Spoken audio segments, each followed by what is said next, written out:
Inspire and guide all our counsels and actions so that we always walk in the path of justice, love, and charity to one another. Help us with thy grace to do only those things that will promote the unity, happiness, and prosperity of Nigeria. Amen.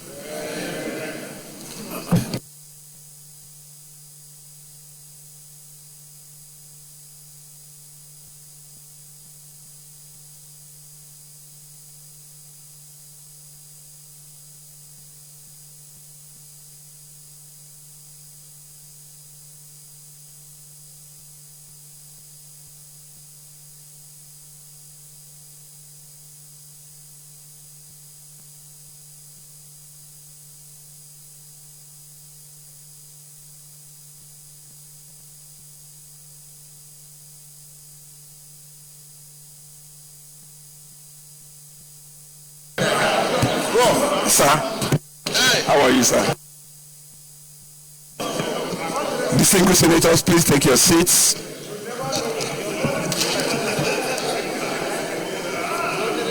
This is the drama yesterday. Huh? This is the drama yesterday.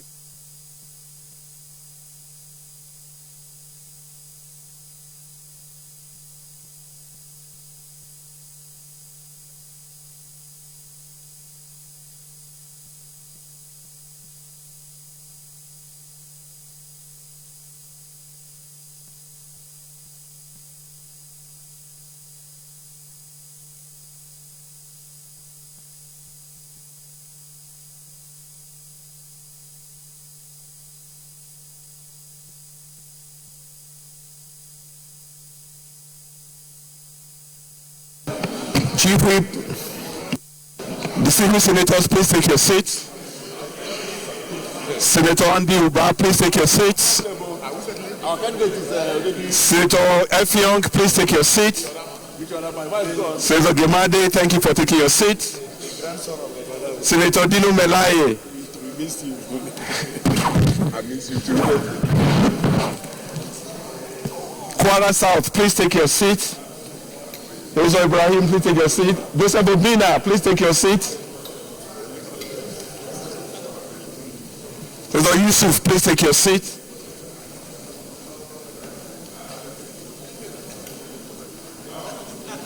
Senator Obina, the senior president is waiting for you, please.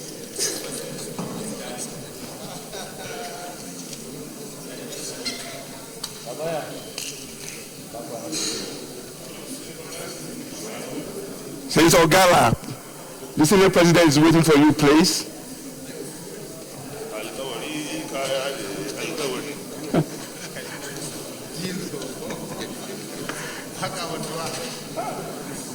Mr. Senior President, sir. Thank you very much, Chief Whip. Votes and proceedings of Tuesday, 12th of July, 2016. Page 145. Page 146. 146. Yes, Senator Kurfi. Thank you very much, Mr. President, my distinguished colleague. My name is Umar Ibrahim Kurfi from Qatar Center. Mr. President, there should be a correction here on number 6. Last but one paragraph, where it says the person knows that Alhaji Umar Shinkabi was born in Kauran Namoda, not Kauran Namoda. Kauran Namoda, there should be N. Kauran Namoda. Have you seen it, sir? Oh. Kauran, there should be N. Okay. No, Mind may take note of that. Thank you.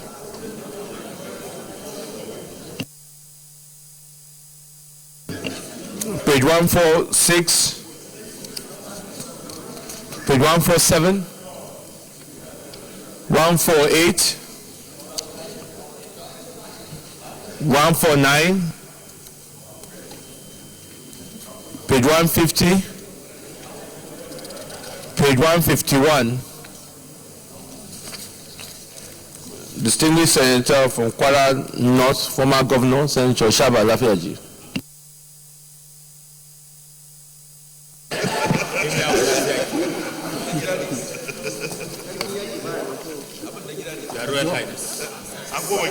Mr. President, distinguished colleagues, my name is Senator Shaba Lafiaji. As President Kwara North, I rise to move the votes and proceedings of Tuesday, 12 July 2016 be approved. I so move. Distinguished Senator David Jang, Plateau North.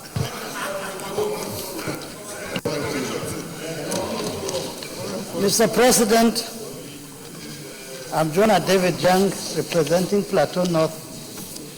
I stand to second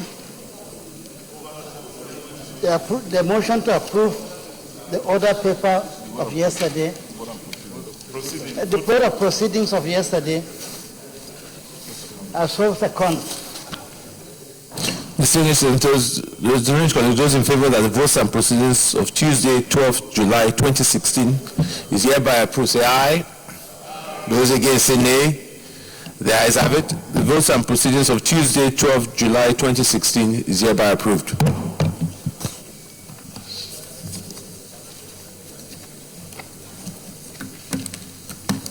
Petitions?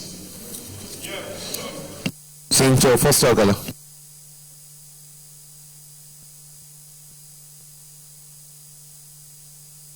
Just before you do that, let me just acknowledge, I wish to acknowledge the members of the Science Students Association, Usman Danfodio University, Sokoto State, Sokoto, state and staff and students of Abuja International Academy, Narababa, Berki, Nasarawa, and members of national associations of Bochu local government students, Bochu Niger Delta State, who are in the gallery to observe Senate proceedings. I wish them a fruitful observation of the Senate proceedings. Yes, Senator Forestry.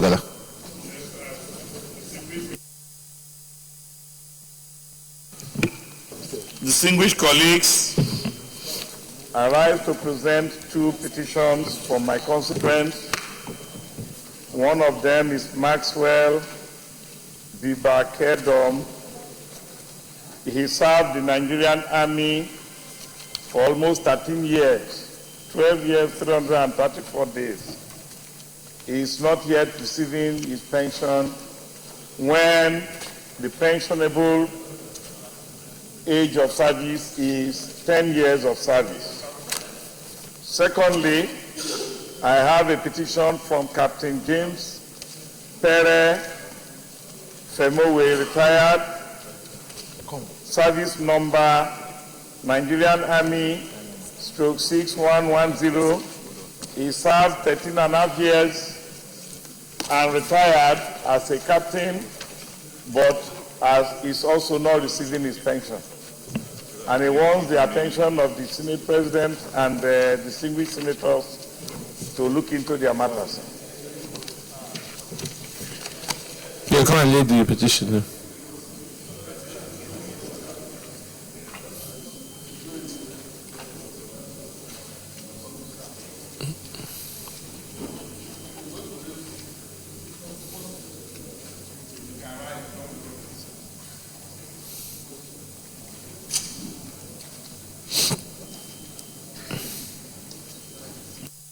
The petition is referred to ethics and privileges, brought back in 2 weeks. Senator Alashadro.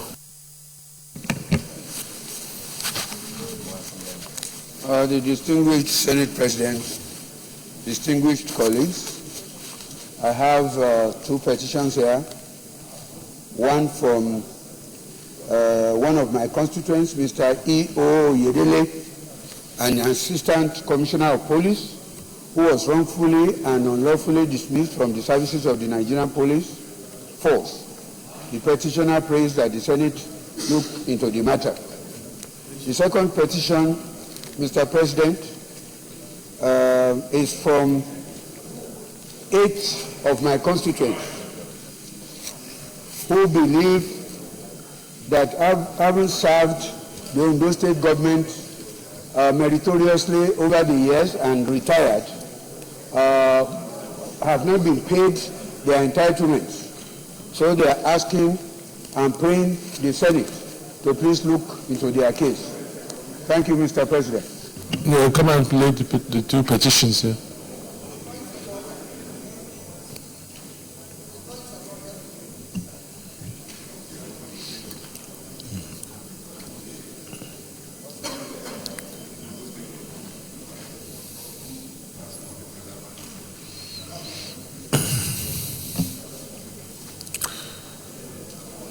petitions referred to ethics and privileges report back in 2 weeks. The announcement is a letter from the Committee on Chairman Senate Committee on Ethics, Privileges and Public Petitions, the Senate Joint Committee on Ethics, Privileges and Public Petition, Appropriation and Finance, in respect of the invitation of the SGF in connection with the 2016 constituency project. We meet today, Wednesday, 13 July 2016, at meeting room 120, first floor, New Senate Wing, at 2 p.m. Members are requested to attend promptly, please. Yeah, point order, Senator Tinubu. Thank you, Mr. President. I rise under Order 43. Go ahead, read.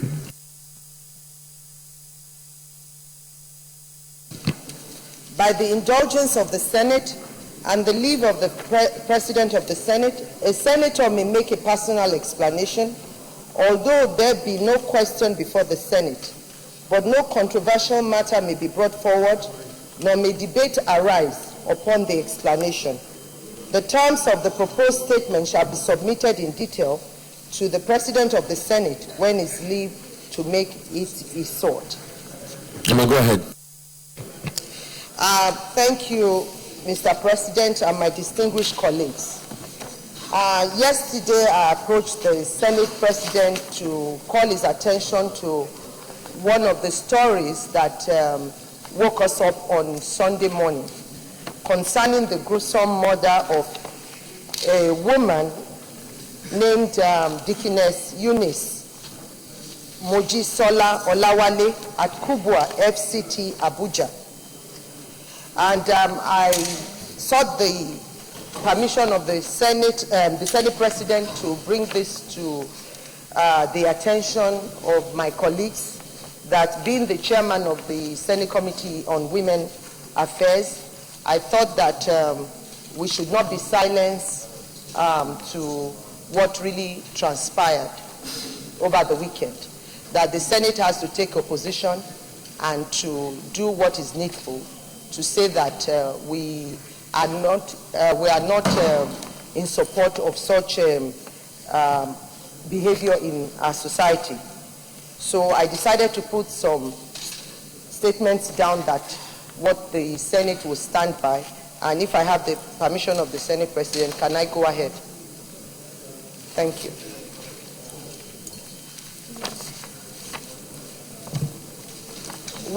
The Senate notes the gruesome murder of Deaconess Eunice Mojisola Olawale, a woman preacher, on Saturday, the 9th July 2016, at about 5 a.m. at Kubwa FCT Abuja. The Senate is saddened by the unfortunate incident which left the husband a widower and 7 children motherless. The Senate recalls that Eunice Olawale has been into this early morning preaching for years without complaint from any quarters. The Senate is saddened that on this fateful day, as she was being attacked and shouting for help, no one came to her rescue. The Senate observes that unwarranted killings are becoming rampant in Nigeria. The Senate observes further that it is unlawful to take life of another citizen as enshrined in Chapter 4, Section 33, 38, 39, and 41 of the Constitution of the Federal Republic of Nigeria, 1999, as amended. The Senate thereby accordingly resolves to 1. Observe 1 minute silence in honor of the deceased. The Senate commiserate with the widower, Pastor Elisha Olawale, and the 7 children left behind by the deceased. The Senate urge members of the public to always respond to distress calls at any time, at least calling emergency police numbers where they cannot physically intervene. The Senate accordingly also urged government at all levels to provide more security facilities like CCTV cameras, etc. at nook and crannies of Nigeria, and that the Senate urged the police and other security agencies to intensify their investigation at arresting and prosecuting those who committed such heinous crimes. I want to thank the Senate President and my distinguished colleagues, for allowing me to make this presentation. Thank you. Distinguished colleagues, as in line with our rules, there can be no further debate. But I think that this case is one that's of great concern to all of us. Of these kind of, as I said, unwarranted killings are becoming rampant, unnecessary, and in a society like us, a lot of us see other countries where a lot is done to protect the life of their citizens, and these kind of unwarranted killings must stop. They've left a widow and 7 children behind, and I believe that the security agents must do all what they can to get the culprits and find a way of bringing an end to these kind of unwarranted killings. I think in line with that also, if we all will stand up and observe 1 minute silence in honor of the deceased, and pray that we see an end to these kind of killings. Please, we all rise for 1 minute silence.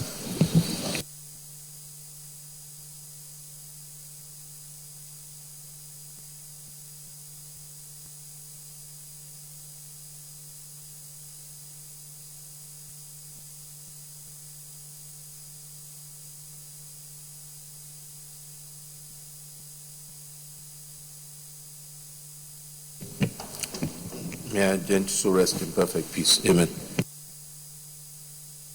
Point of order. Point of order.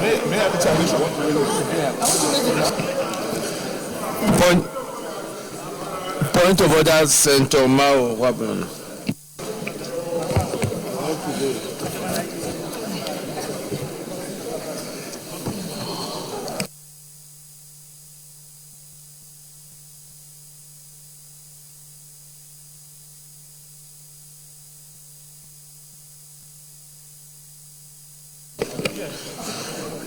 Mr. President, distinguished senators, my name is Senator Mao Ohuabunwa, representing the entire people of Abia North Senatorial District. Mr. President, I want to seek your indulgence. Mr. President, I want to seek your indulgence to stand on order 42 and 52.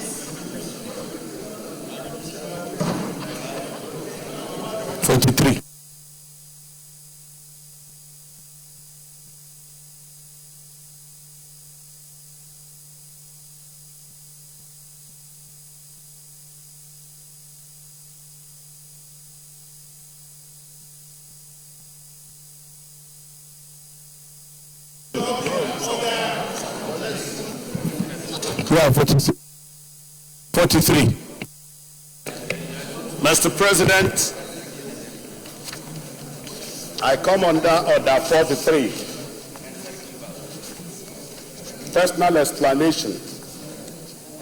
By the indulgence of the Senate and the leave of the President of the Senate, a senator may make a personal explanation, although there be no question before the Senate, but no controversial matter may be brought forward, nor may debate arise upon the explanation. The terms of the proposed statement shall be submitted in detail to the President of the Senate when his leave to make it is sought. Mr. President, standing on this order, I want to request that because of the sadness of this order, I want to ask that you allow me read what I have written down as regards this explanation, because I just want to discuss the demise, the sudden demise of a statesman, a political tactician, an Iroko Colossus, in person of a former member of the National Assembly, really, in person of Ambassador Chief Ojo Maduekwe, who left this earth on the 29th of June. It was quite sudden, and indeed it's with a heavy heart that I really want to make this explanation. So if you allow me, Mr. President, and I believe with the leave of my colleagues, having been a member of the National Assembly, at least to go through what I have written down. With your permission, Mr. President. Go ahead.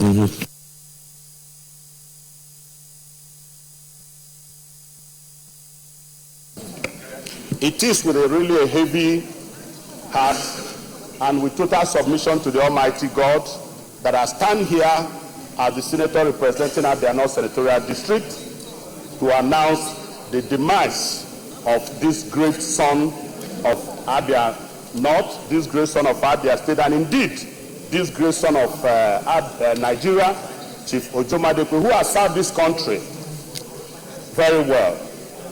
He passed on into eternity in the late hours of Wednesday, 29 June 2016, and without much notice of any ill health, as he eagerly expected the 70th birthday celebration and Thanksgiving service of his dear wife and her twin sister. Distinguished colleagues, there's too much noise. Distinguished colleagues.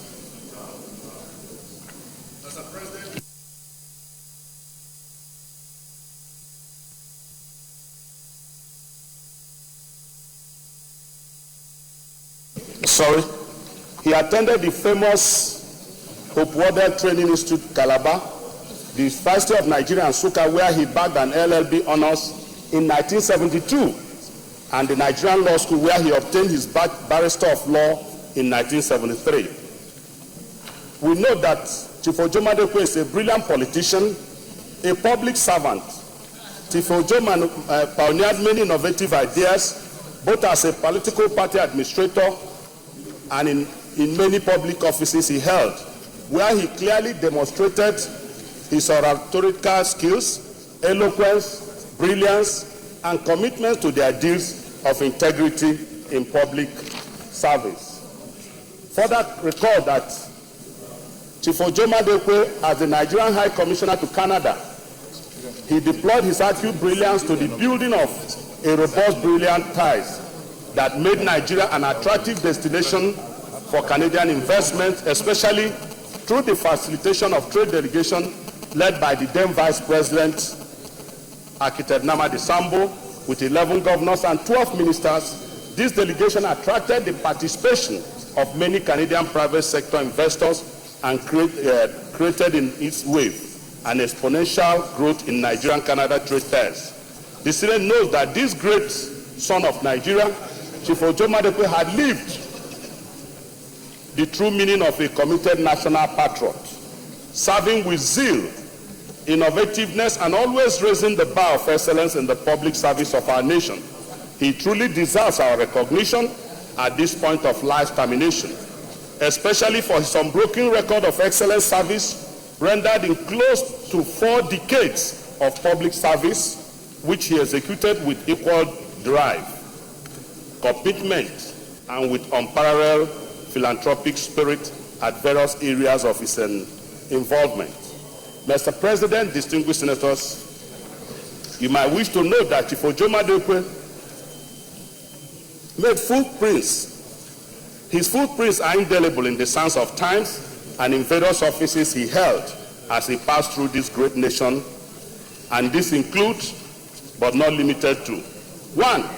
Chief Ojomadekwe was a member of BOT, Hope Water University 2016. Chief Ojomadekwe at one time was the Secretary BOT, People's Democratic Party of Nigeria. Chief Ojomadekwe was a member of board of the Next NSTEM Initiative. Chief Ojomadekwe was in his lifetime Nigerian High Commissioner to Canada from 2012 to 2015.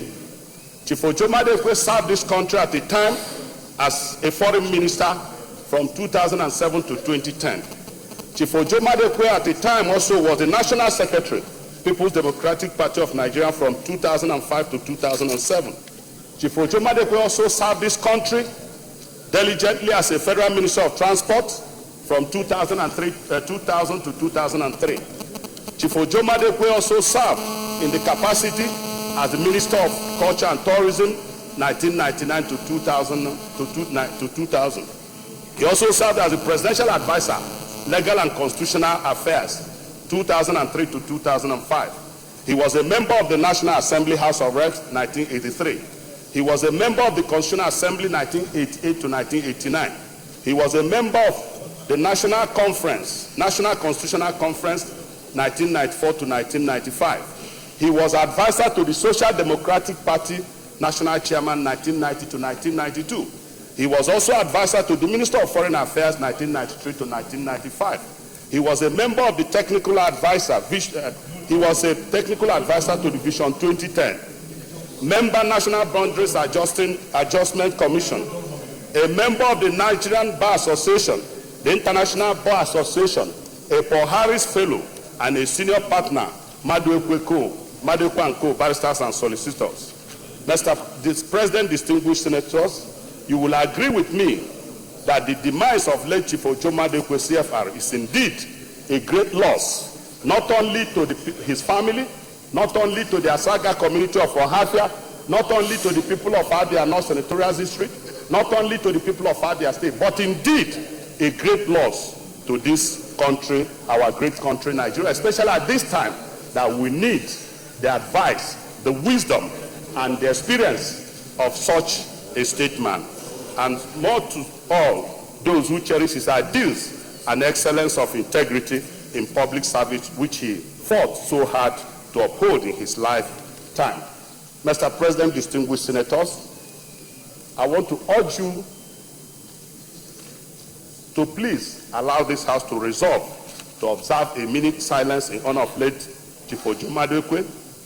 As a former member of this National Assembly who has served this country, that the Senate will send a delegation to commiserate with his people, the people of Ohafia, Abia State, at his burial, and all the federal and indeed the state government, the federal government and indeed the state government of Abia State to honor this great son of Nigeria. Thank you, Mr. President, and thank you, distinguished senators. Distinguished colleagues, Senator Moawabena came under Order 43, plus a personal explanation. We all, I'm sure, one way or the other, have had the pleasure to have met or known Chief Ojo Madekwe, who, as it says, not only a great loss to his family, the community, Abia State, the entire country. This is a gentleman who was very patriotic, very hardworking, and always committed in making this country great. It's a great loss at this time. And I believe that in honor of not only his service at the House of Representatives, but I think his contribution to this country, if we all stand up and observe a minute silence, is honor. And also I believe it to be right also for us to send a delegation to his family. Let us stand up and honor 1 minute silence.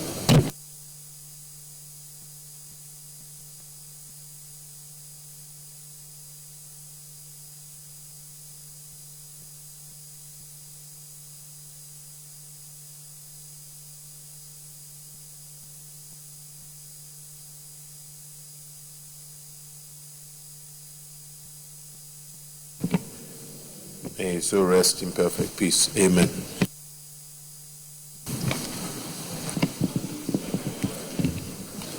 I think also in line with that, to send a delegation to commiserate with his family and the people of here and Abia State government. Leader of the Senate. Senator Abukari. I thank you, Mr. President. My name is Senator Abubakar Kyari, representing Borno North. I also rise under Order 43. And by your permission, Mr. President. Go ahead and read.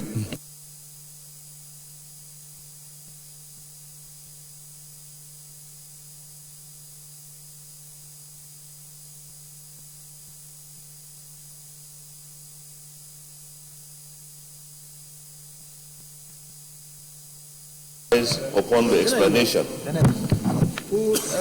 The terms of the proposed statement shall be submitted in detail to the President of the Senate when his leave to make it is sought. Mr. President, distinguished colleagues, I rise to announce the untimely and sudden death of Dr. Shetima Ali Monguno, an icon and illustrious son of Nigeria. May I at this point seek your leave to read. Go ahead.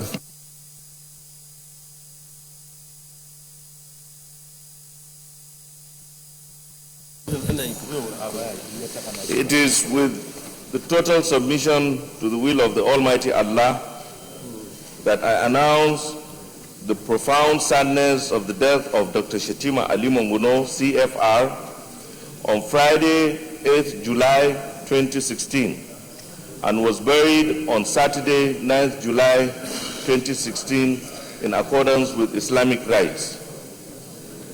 That the late Dr. Shetima Ali Monguno was born in 1926 in Zankali village, Monguno, local government of Borno State. That the late Dr. Shetima Ali Monguno received his early education at Monguno Primary School, Teachers College Bauchi, and Katsina, College of Arts and Science and Technology Zaria, Moray House College of Education and University of Edinburgh. The Senate also observes that the late Dr. Shetima Ali Monguno was an educationist, an administrator, a diplomat, and a politician who had held several posts and served in many capacities, such as Member of Parliament in 1959. He was also at one time Education Secretary and Councillor for Education, Works and Social Welfare in Borno local government between 1959 and 1965. Dr. Shetima Ali Monguno also was at the Federal Ministry for Air Force and Internal Affairs between 1965 and 1966. He was also the Federal Commissioner for Trade and Industries between 1967 and 1971. Dr. Shetima Ali Monguno was also the leader of the Nigerian delegation to UNCAD No. 2 in New Delhi in 1968. He was also trustee Girl Guides Association of Nigeria for 10 years between 1970 and 1990. He is also the first Nigerian president of OPEC between 1972 and 1973, when he was also the Minister of Mines, Power, Petroleum and Energy between 1972 and 1975. Dr. Shetima Ali Monguno also was a member of the Constituent Assembly between 1977 and 1978. He was also in active politics in the Second Republic when he was the Deputy National Chairman of the National Party of Nigeria between December 1980 and to 1984. He was also the Pro-Chancellor of University of Calabar 1978 to 1980, and also the Pro-Chancellor of University of Nigeria, Nsukka, from 1980 to 1984. Dr. Shetima Ali Monguno had been a member of the Nigerian delegation to the United Nations for over 10 years. He was also the chairman of the Borno Educational Endowment Fund in 1986, and also a director in Niger Bank Nigeria Limited in 1988. Dr. Shetima Ali Monguno capped off his political career when he was also a presidential candidate during the Option A4 elections in the early 1990s in Nigeria.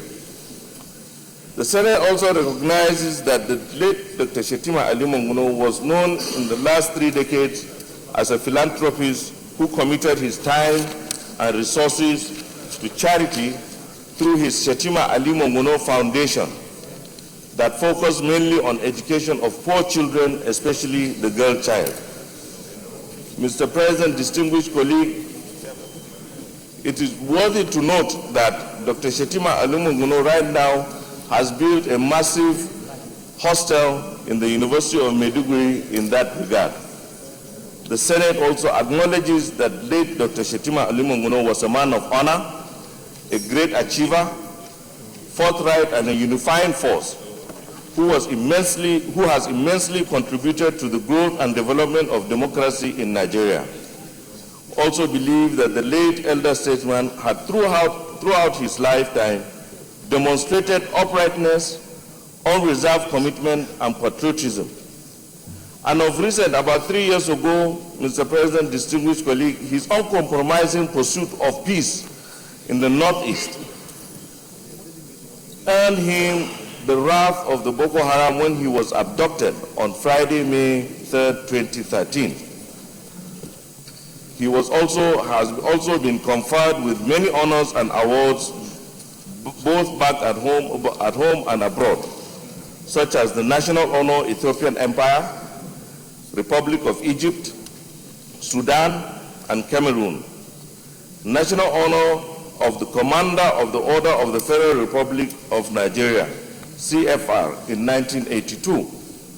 He also received the keys to the cities of New York, Louisville, Kentucky, USA.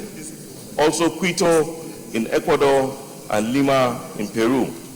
He is also an honored citizen of the city of Oklahoma, of the state of Oklahoma, United States of America. He has also been awarded DF of the WAEC Council Award in 2003. The late Dr. Shetima Ali Monguno, until his death, was the chairman of the Borno Elders and Leaders of Thought. He is survived by his wife, Hajia Fatima, many children and many grandchildren. May his soul rest in peace and Al-Jannah to Firdaus be his abode. Mr. President, distinguished colleagues, I accordingly seek your indulgence to observe a minute's silence in honor of the late Dr. Shetima Ali Monguno, and also send a powerful delegation to commiserate with the family, government, and people of Borno State, and also urge the federal government to immortalize late Dr. Shetima Ali Monguno. I so submit, Mr. President and distinguished colleagues. Thank you very much. Distinguished colleagues, Senator Bukari came under 43, personal explanation. We're all aware of the great loss of elder statesman, Dr. Shetima Ali Monguno, who a lot of us who had the opportunity to meet him. He was a very committed, patriotic, very upright, very principled father that played a key role in this country, not only in Borno, in northern Nigeria as well. And was a very key also in his role in seeking for peace, which he had to make the sacrifice as we also was kidnapped during that period of time. He's been a very, very shining example to a lot of politicians. And in honor of that, my distinguished colleagues, I believe we should rise and observe 1 minute silence. It was passing away of Dr. Shetima Ali Monguno.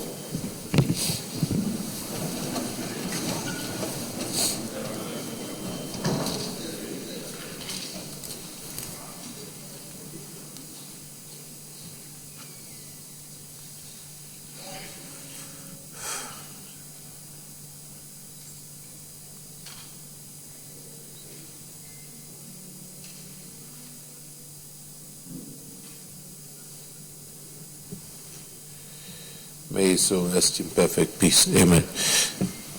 And also, I believe we will send a delegation to commiserate with the family and the people of Borno State. Leader of the Senate.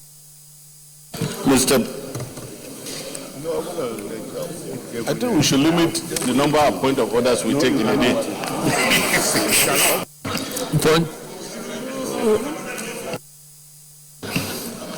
Point of order, Senator Misau.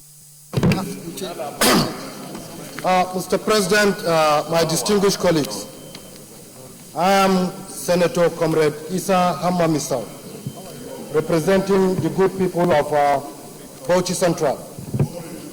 Yes, sir. Mr. President, I want to rise under Order 14 and 15. I don't know. Read.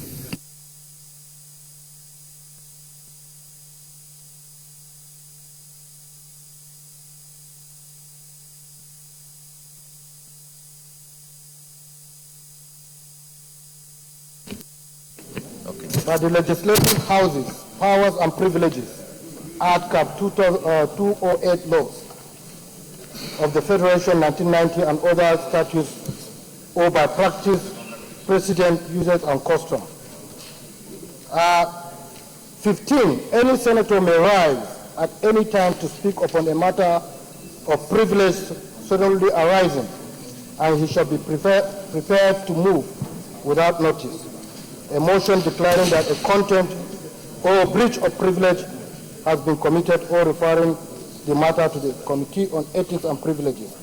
But if the matter is raised in committee of the whole, the chairman shall leave the chair to report progress.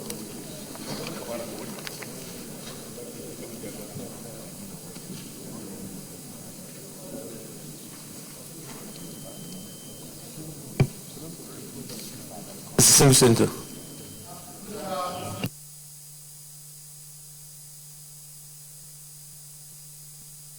Leave, because the matter I want to take is very important to you. Yes. Mr. President, distinguished colleagues, I'm holding two papers. One of the paper is The Nation, with the caption, Pro-Saraki senators threaten to impeach our President Buhari. Under it, they put Malay attack Senator Tinubu. Under it, they put Misao. The executive should toe the path of dialogue, or else the Senate will go for the jugular. Another one, they put Unity Forum. What is the meaning of the jugular? Tell us. We don't know what you mean. They put again Misao, impeachment, of course. Mr. President, another one is senators threatening to impeach Buhari. That is Daily Trust. Mr. President, you remember yesterday we were in the executive meeting, and we want to inform the Nigerians they should know executive meetings are only meant for only senators. It's only senators that attend executive meetings. So for this information to come out, executive section, the executive section is only meant for senators. We don't even allow our aides, or we don't allow media to be part of the executive section. And it's unfortunate.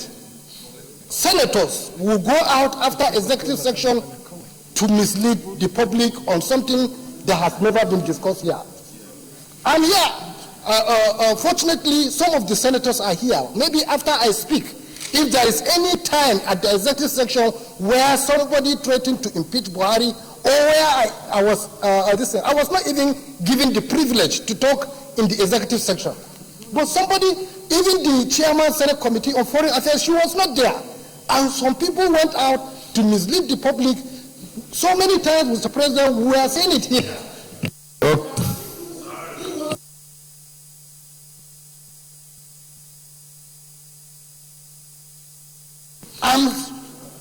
But even Sahara reporters, what they were saying that I, Senator Goje, Senator Barrow, and Peter Obuchi, that we are supporting somebody to insult another person. So, Mr. President, I think... All right, distinguished Senator, your message are well held. In line with our rules, I will refer the matter to the Ethics and Privilege Committee to look into those issues. Leader of the Senate. Mr. President and my distinguished colleagues, the first business of the day. Put the report on the,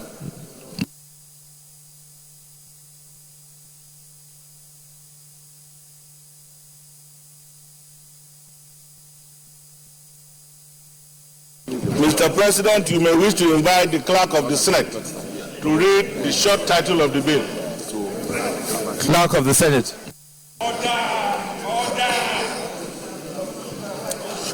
Mr. President,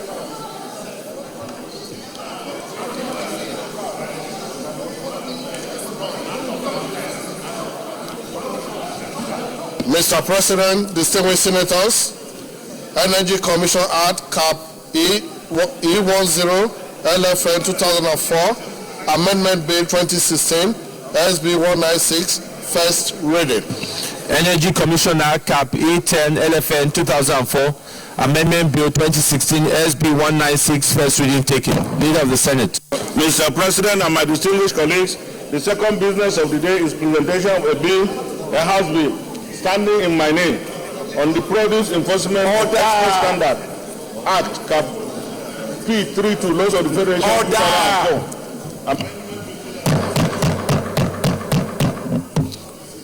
Distinguished colleagues, can we comport ourselves in line with our standing rules?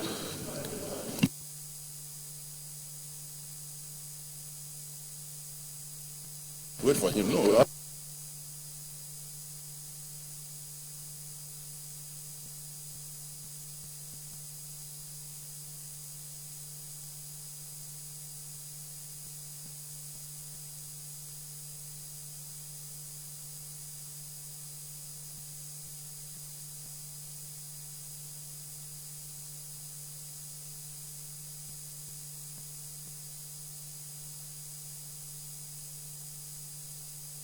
Mr. President and my distinguished colleagues, the second business of the day is presentation of a House bill standing in my name on the Produce Enforcement of Export Standards Act, Cap P 232, Laws of the Federation, 2004 Amendment Bill 2016. Mr. President, you may wish to invite the Clerk of the Senate to read the short title of the bill. Clerk of the Senate. Mr. President, distinguished senators, Produce Enforcement of Export Standards Act, Cap P 32, LFN 2004, Amendment Bill 2016, HB 219, first reading. Produce Enforcement of Export Standards Act, Cap P 32, LFN 2004, Amendment Bill 2016, HB 219, first reading taken. Leader of the Senate. Mr. President and my distinguished colleagues, the third business of the day is also a presentation of a bill, a House bill, standing in my name on the Corrupt Practices and Other Related Offences Act, Cap C 131, Laws of the Federation 2000, Amendment Bill 2016. Mr. President, you may wish to invite the Clerk of the Senate. Clerk of the Senate.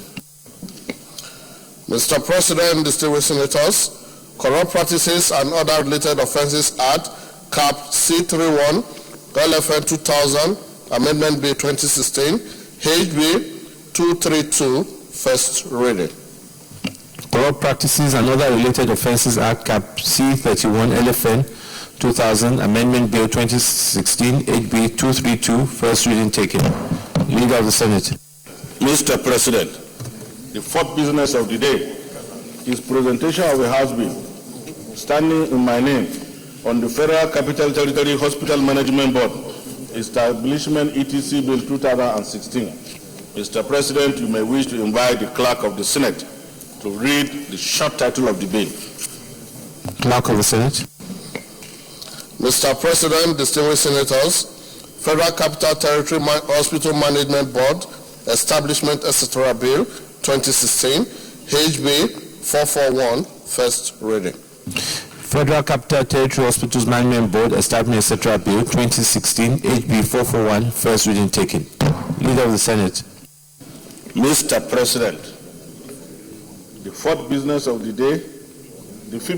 day is the presentation of a House bill standing in my name on the Federal Capital Territory Civil Service Commission Bill 2016. Mr. President, you may wish to invite the Clerk of the Senate to read the short title of the bill. Clerk of the Senate. Mr. President, distinguished senators, Federal Capital Territory Civil Service Commission Bill as 2016, HB 167 and HB 310, first reading. Federal Capital Territory Civil Service Commission Bill 2016, HB 167 and 310, first reading taken. Leader of the Senate. Mr. President and my distinguished colleagues, the first order of the day is presentation and consideration of the report of the Committee on Tertiary Institutions and Third Fund on the Federal University Wokari Establishment Bill ETC 2016.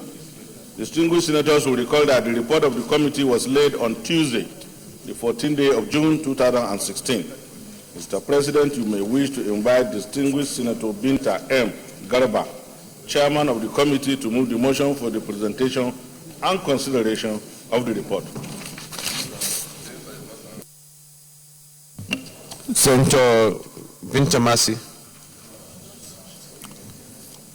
Leader says, or is the Vice Chairman here that can take it? Who is the Vice Chairman on tertiary institutions?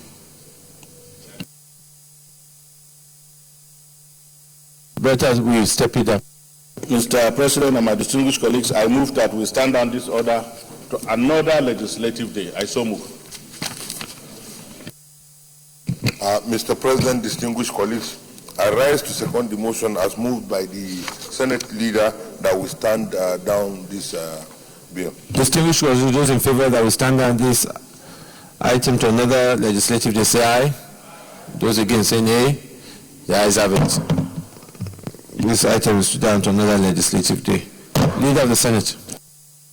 Mr. President, the second order of the day is the consideration of the report of the Committee on Sports and Youth Development and Poverty Alleviation, Social Welfare on the Discrimination Against Persons with Disabilities Prohibition Bill 2016. Distinguished senators will recall that a report of the committee was laid on Tuesday, the 7th day of June 2016. Mr. President, you may wish to invite distinguished Senator Obinna over to move the motion for the presentation and consideration of the report. Senator Obinna over, Ebonyi Central.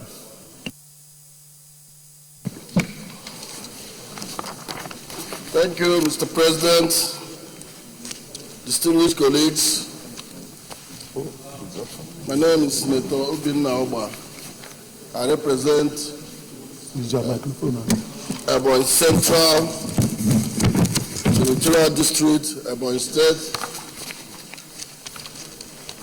Mr. President, distinguished colleagues, this is a report of the Senate Joint Committee on Sports and Youth Development, Poverty Alleviation and Social Welfare on a bill for an act to ensure full integration of persons with disability into the society and to establish a national commission and vest it with the responsibilities for their education, health care, social, economic, and civil rights establishment, etc., Bill SB 022-2016.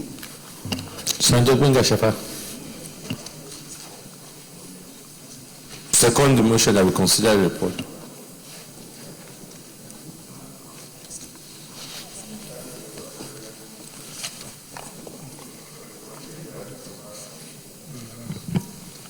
Binga Shafa, representing Lagos Senatorial District, I rise to support the motion ably moved by my distinguished colleague, Senator Obinna Oba of Ebonyi Central, that the report of the Committee on Sports and Youth Development and Poverty Alleviation and Social Welfare, Discrimination Against Persons with Disabilities, Prohibition Bill 2016 SB 22 be considered.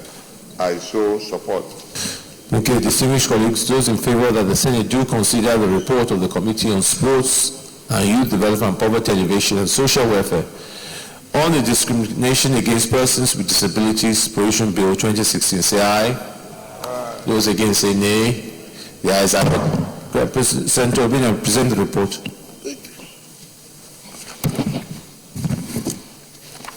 Thank you, Mr. President. The Senate of the Federal Republic of Nigeria, at its plenary sitting on Wednesday, 2nd December 2015, read the full integration of persons with disabilities into the society and to establish a national commission for the persons with disabilities and vest it with the responsibilities for their education, healthcare, social, economic, and civil rights establishment, etc. Bill 2015 SB 002, the second time, and referred same to the Joint Committee for further legislative action. It should be noted that during the lifetime of both the 6th and 7th National Assembly, the same bill was passed and sent to Mr. President for his assent, but unfortunately it was withheld, and as such, the bill is being reintroduced again in this 8th National Assembly. Mr. President, distinguished colleagues, we are not unaware of the fiscal policy of government, especially the need to reduce bankruptcy with a view to the change agenda of the present administration. The establishment of this commission will give the disabled persons the desired recognition and protection, and the commission is also envisaged to be a modest and easy to manage. 2.0 Objective of the bill. It should further be noted that over 10% of the Nigerian population is disabled by sheer providence or accident, and these people are daily confronted with several challenges, prominent among which are cross-marginalization and discrimination against them on the basis of their impairment. However, one will agree that without necessary legislation, the challenges that this group of people encounter on a daily basis will be difficult to minimize or completely eradicated. However, the main objective of the bill, in the consideration opinion of the Joint Committee members, is that the bill seeks to enact a law for the social protection of persons with disability against any sort of discrimination that they may suffer from, to equally establish a national commission for the disabled persons that will be responsible for their education, healthcare, social, economic, and civil rights, as contained in Section 15, Political Objectives, 16, Economic Objectives, 17, Social Objectives, 18, Educational Objectives, 20, Environmental Objectives, and 33, Right to Live. Under both the directives, principles of state policy, and fundamental rights as provided in the Constitution of the Federal Republic of Nigeria, 1999, as amended, the Joint Committee strongly believes that through this piece of legislation, the above states' desired objectives, as expressed in the long title of the bill, and the external memorandum will be achieved. You go to recommendation. Thank you, Mr. President.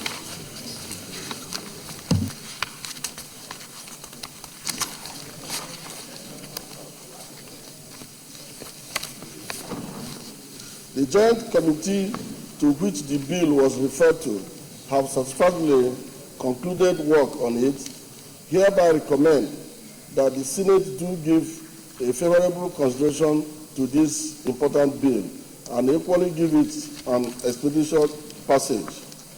Conclusion, Mr. President, distinguished colleagues, on behalf of members of the Joint Committee, I wish to sincerely thank you for the opportunity given to us to serve in this regard. I respectfully recommend this bill for a smooth passage. I so move, Mr. President. Thank you. Distinguished colleagues, unless anybody has any particular comment on this report, I think this report looks pretty straightforward, so we can resolve into the committee or consider it on clause by clause. So anybody has specific comments, we can take it now. Senator, anybody? Leader of the Senate.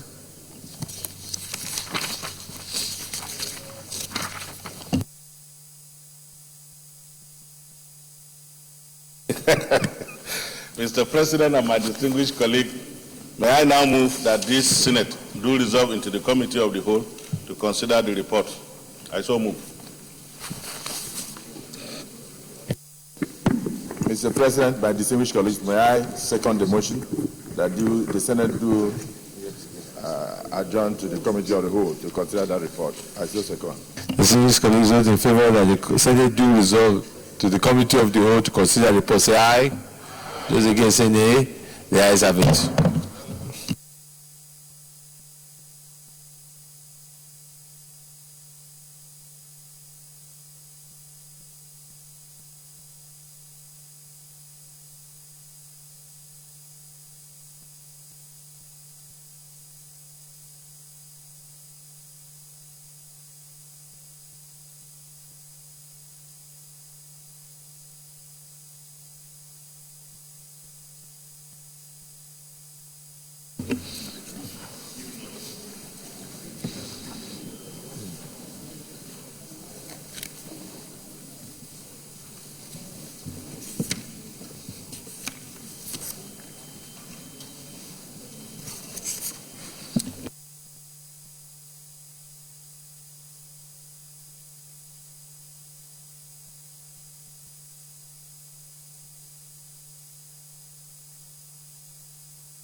All right, distinguished colleagues, as presented by Senator Oba, this, as we all know, this bill has been passed both by the 6th and 7th. Unfortunately, did not get assent the last time. So that is why I'm sure you observe that most of the clauses are being recommended or to be retained. So I don't think this should take us too long. So we start with clause 1. Those in favor that clause 1 stands part of the bill say aye. Those against say nay. The ayes have it. Clause 2, 3, 4, 5. Those in favor that clause 2, 3, 4, 5 stands part of the bill say aye. Those against say nay. The ayes have it. Clauses 6, 7, 8, 9, and 10 stands part of the bill. Those in favor say aye. Those against say nay. The ayes have it. Clauses 11, 12, 13, 14, 15 stands part of the bill say aye. Those against say nay. The ayes have it. Clauses 16, 17, 18, 19, 20 stands part of the bill say aye. Those against say nay. The ayes have it.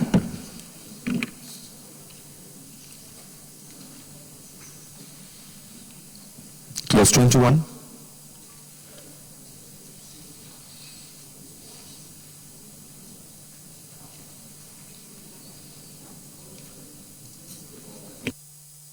Those in favor that clause 21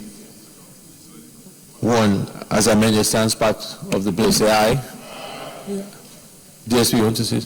So I'm just trying to take us back to clause 20 so that we will not be making a mistake.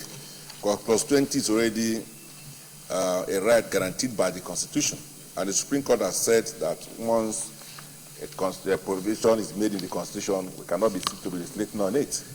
So freedom of movement is already guaranteed in the Constitution. So I'm not seeing what value is adding in bringing it to ordinary Act of National Assembly. So I move that to expunge clause 20 from the Act.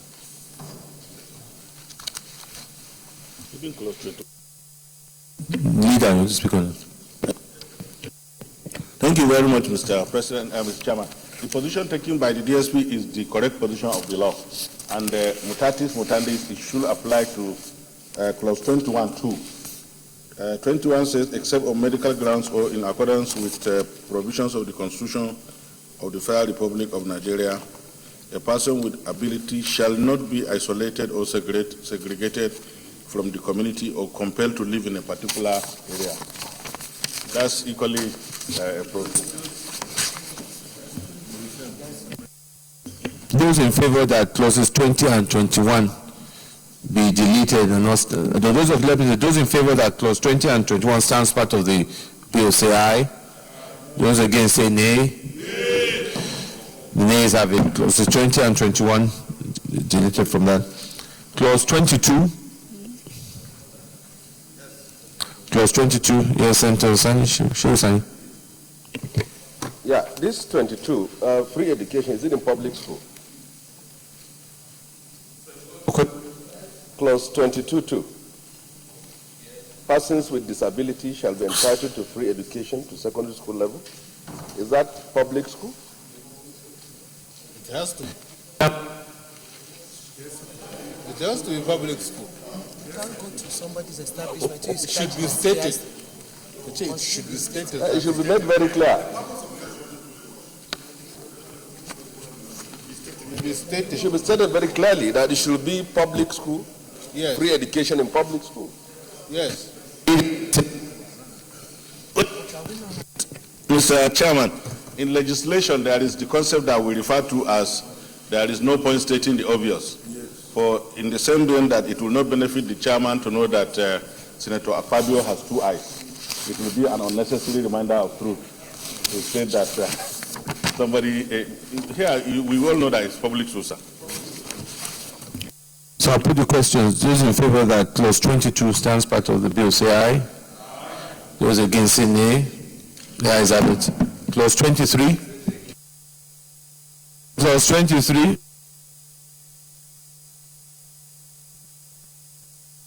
Those in favor that clause 23 stands part of bill say aye. Those against say nay. The ayes have it.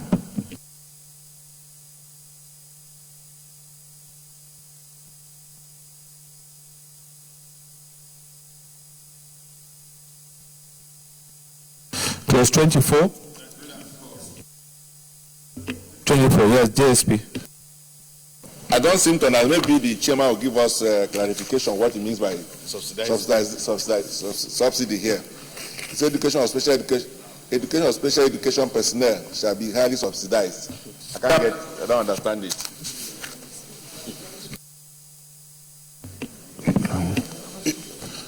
Your Excellency, we are talking maybe like private schools.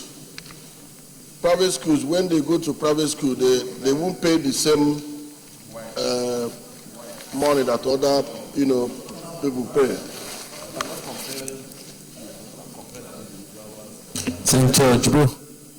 So I think it should be the education, special education personnel. When you say personnel, you are talking about one person. It should be personnel. No, it's a plural. Okay, I withdraw that.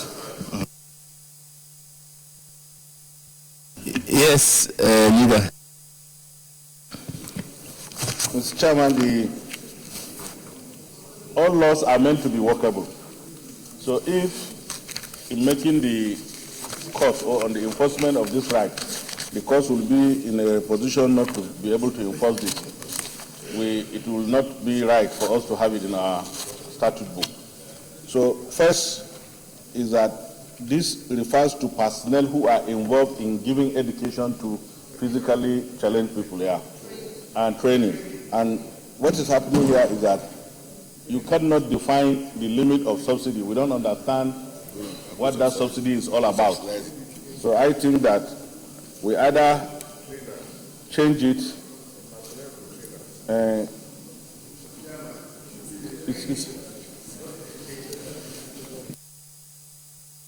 Yes, Senator Abdullahi.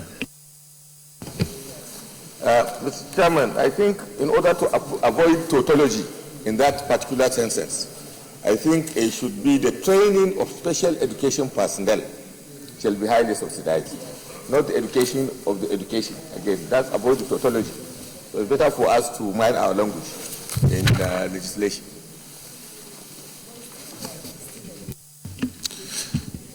You are suggesting that we replace education with training. So the training of special education personnel shall be subsidized. Okay, any other? Yes, Senator General.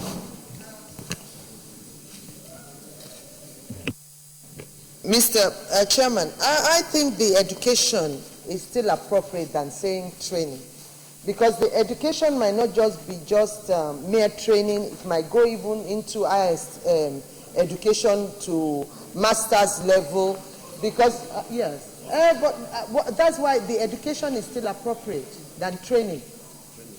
Yes, the education that is in all the ramification is not just training in all facets. The education that even if they want to do PhD on special education, that is not tautology, it's English. So I think education should be fine. Leader of the Senate. Glaringly, you can see the exhibition of difficulties in determining what the necessary intent of this provision is. And that's why I'm of the opinion that because of the concept that all laws are meant to be workable, we are better off without this provision completely in the law than even trying to attend it. Then if it is important, then it must be couched in such a way that at least it can be definitive enough for the purpose of, you are already in difficulty. If this matter is now presented before my Lord, distinguished Senator Oluremi, and then before Barrow, it will all have different provisions.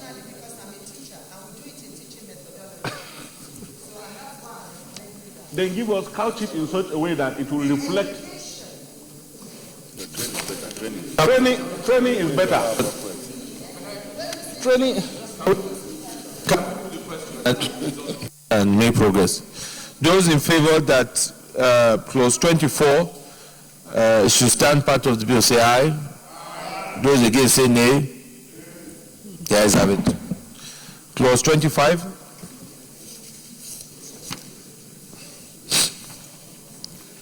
Those in favor that clause 25 stands part of the bill say aye.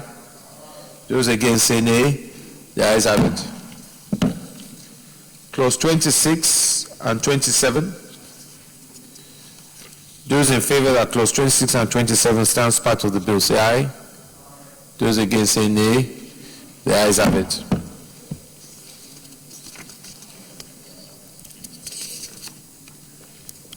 Clauses 28, 29, 30, and 31.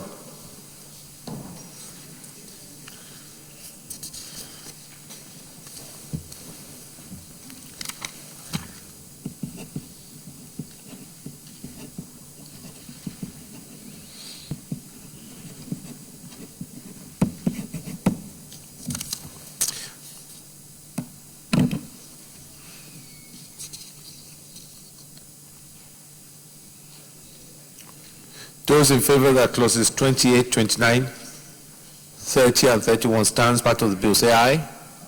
Those against say nay. The ayes have it. Clause 32.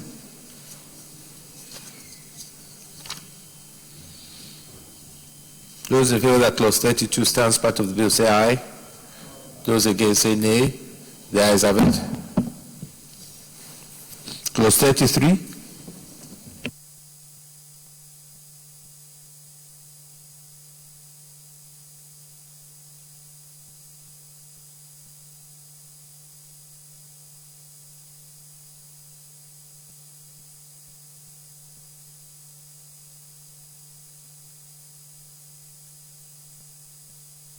Clause 33, those in favor of clause 33 stands part of the bill say aye.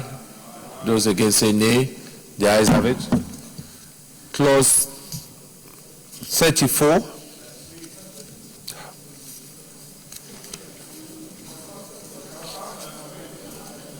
Clause 34.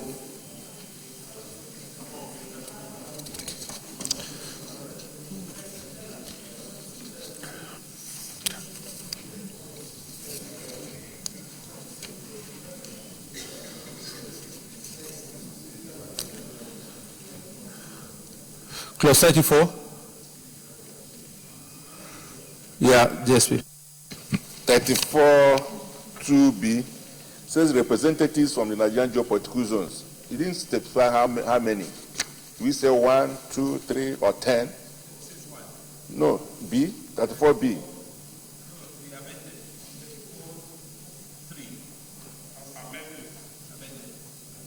34. I saw 34(1) retained. Mm-hmm.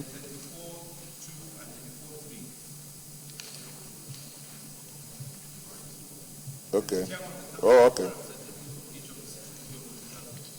We're talking about 34(3). I'm talking about 34(2). If you go under, sir. Yes, but 34(3) is the chairman of the council and representative of the Nigerian geopolitical zone shall be appointed by the president. But in 34(2), you didn't specify how many. You get the point now? Okay. But if you go under, sir.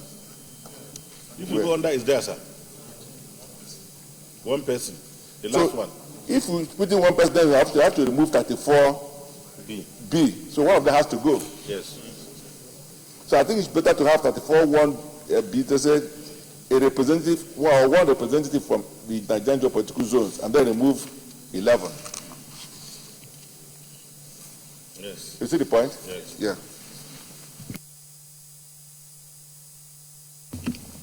Those in favor that 34(1) stands part of bill say aye.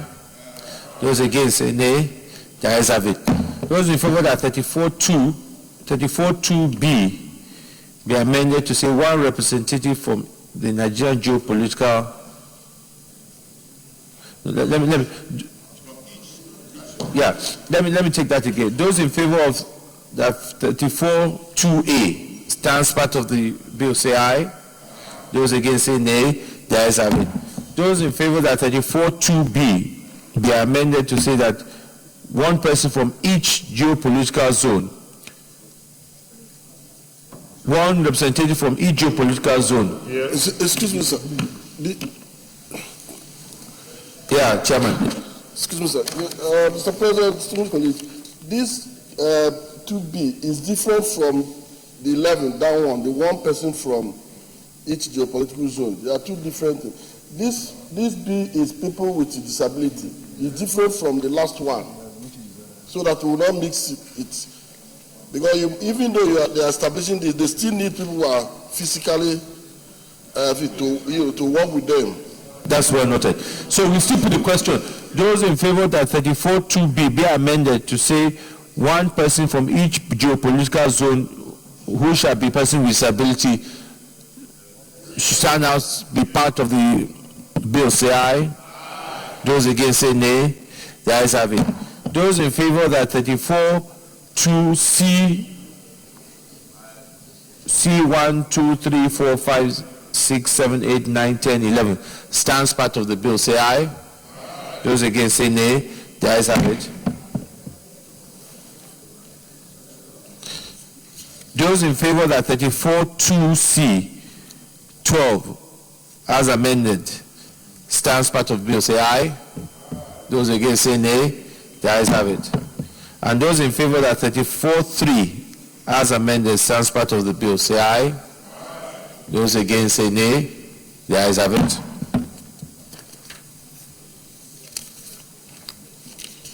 Clause 35. Oh. 34(4), yes? Mr. Chairman, again we have a little problem with this because it says the chairman and other members of the council shall be persons of proven integrity, honor, and ability with genuine concern for an interest in the protection and integration of persons. So how do we determine genuine concern now? And how do we determine, these are not determinable issues, and we cannot continue to.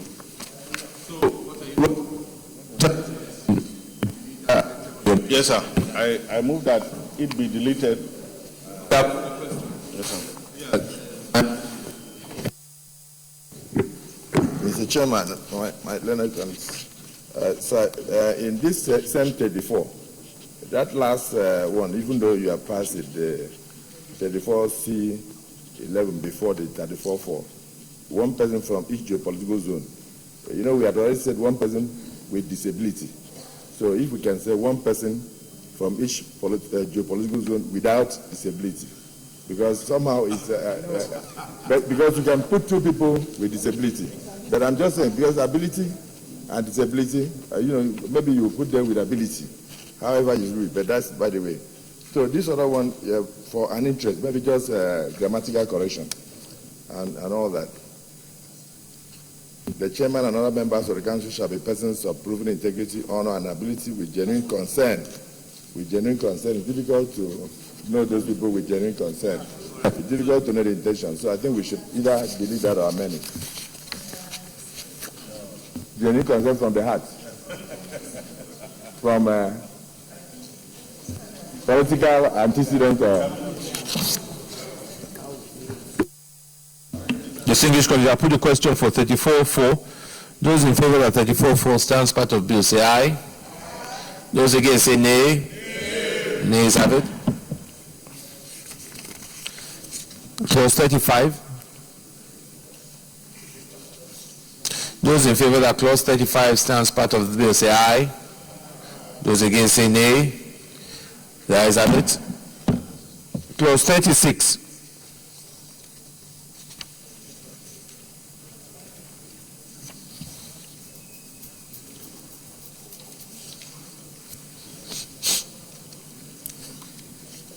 Those in favor that clause 36 stands part of the bill say aye. Those against say nay. The ayes have it.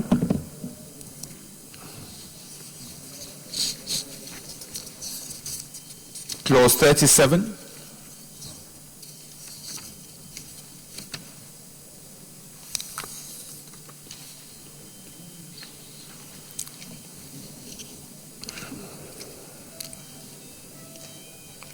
Those in favor that clause 37 stands part of the bill say aye.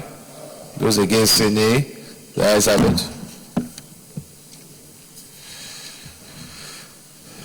Clause 38 and 39.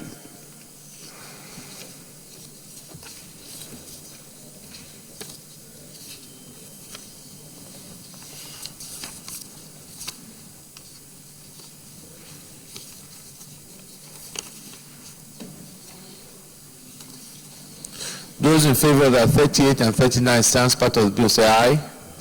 Those against say nay. The ayes have it. Clause 40.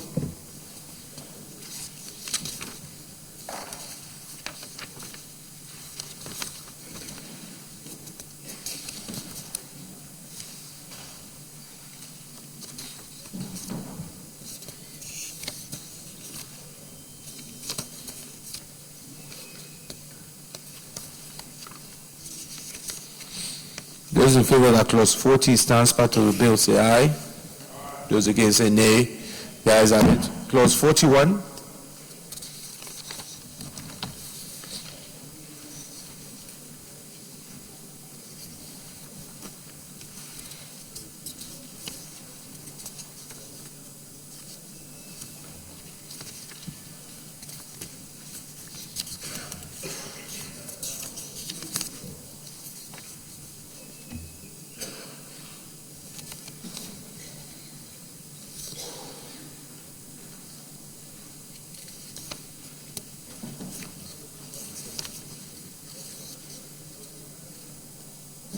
Those in favor that clause 41 stands part of the bill say aye. Those against say nay. The ayes have it. Clause 42. Yes, 42, Senator Tinubu. There is a typographical error for the heading, appointment. That's not the spelling. So it should be adjusted. It's that way. Secretary, take note of that. Yes, DSP. So I'm just worried about this 42 when you read it together with 34, because 34 says we should have a full-time chairman, and now 42 is recommending an executive secretary. I think there could be some problem in terms of who gives order, because when we have executive secretary, you usually have a part-time chairman. To have a full-time chairman and an executive secretary is going to create a problem of administration.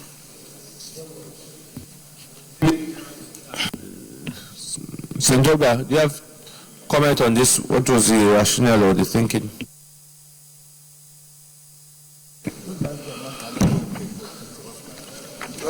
I think, Mr. Chairman, Mr. President, is maybe we'll take one, the executive secretary. The chairman will be a part-time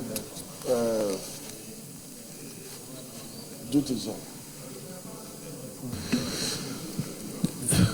Okay, I think what we're hearing that I think there's a general thinking that we can't have both a full-time chairman and an executive secretary.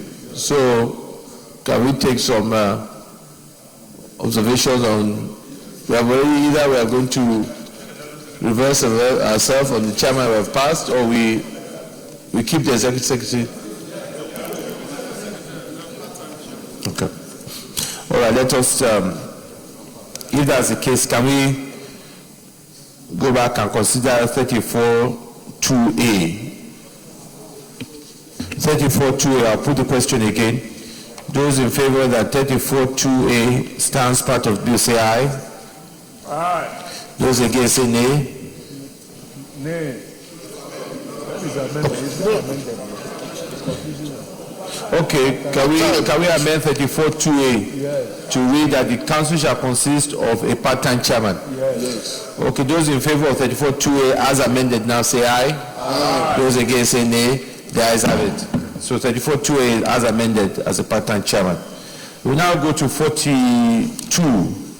Those in favor of 42(1) stands part of the bill say aye. Aye. Those against say nay. The ayes have it.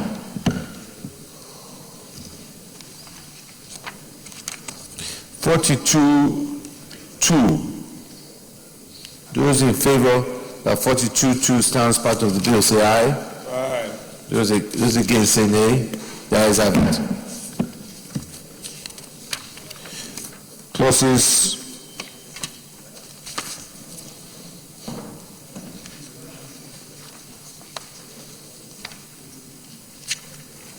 Clause 43 has there's a problem there. 43, Chairman. Something is not there. Something there. Something is human error, it's an omission. Come this way now, they run up to this. Just for me. Conditions of resignation. Condition for resignation. Let them check their original manuscript. Mr. Chairman, I think there's an error there.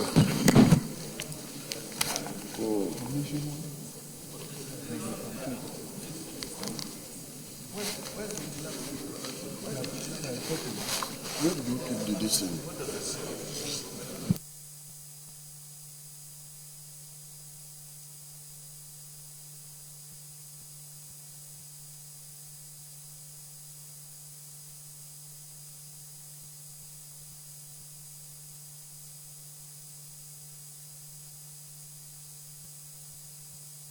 Yeah, leader.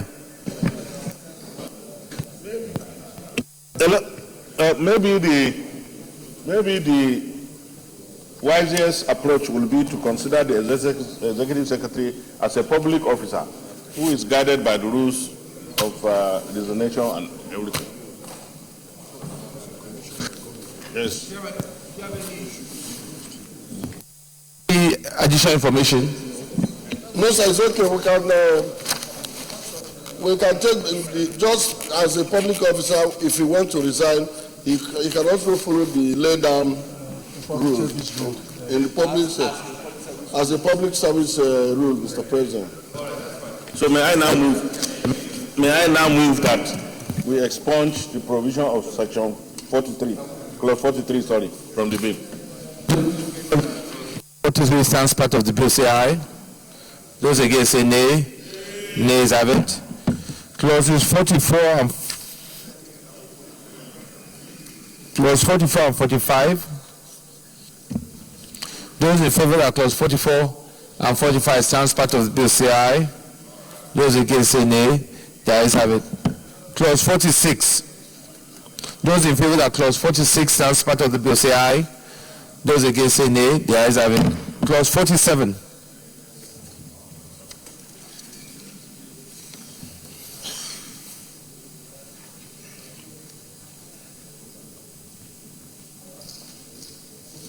Those in favor that clause 47 as amended stands part of the bill say aye.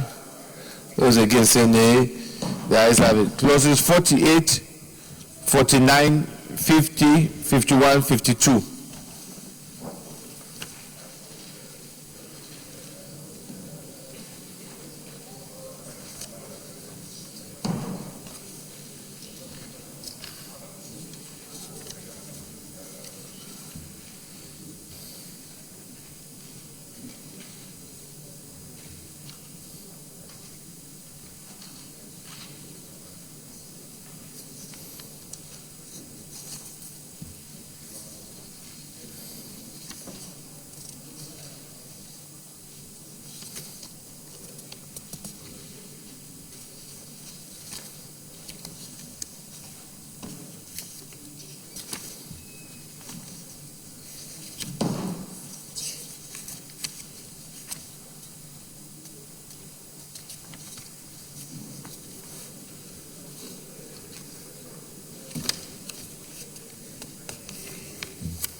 Those in favor that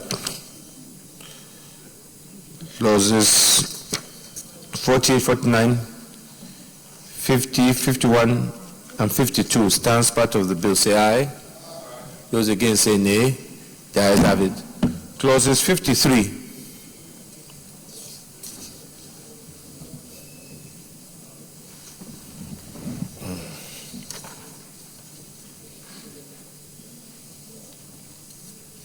Those in favor of clause 53 as amended stands part of the bill, say aye. Those against, say nay. The ayes have it. Clauses 54, 55, 56, 57, 58, and 59. Okay, clause 58, DSP. Yvonne, I have a problem with section clause 58, sir. This idea of having full-time staff and then you're engaging professionals or consultants to run agencies on part-time, I think it should be discouraged. So, because today, if you see what's going on in the Ministry of Justice, we will have well-trained prosecutors, and yet most cases are now being found out to private practitioners is not encouraging. And I think we should not sustain, take it as an article of faith in public service. So I don't think that we should allow this kind of provision, to be a specific provision of an Act of National Assembly. We should be able to encourage civil servants there to do their work. Those in favor that clauses 54, 55, 56, and 57 stands part of the bill, say aye. Those against, say nay. The ayes have it. Clause 58. Those in favor that clause 58 stands part of the bill, say aye. Those against, say nay. Nays have it. Clause 59 and clause 60. Those in favor that clause 59 and 60 stands part of the bill, say aye. Those in favor that clause 59 and 60 stands part of the bill, say aye. Those against, say nay. The ayes have it. Clause 61. Those in favor that clause 61 stands part of the bill, say aye. Those against, say nay. The ayes have it. The schedule. Those in favor that the paragraph special facilities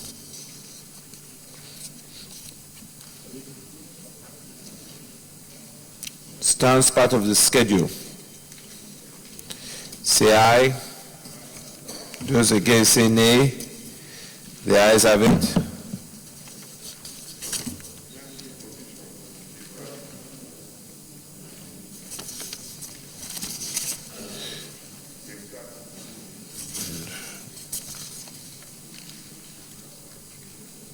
Yeah, page 30, yeah.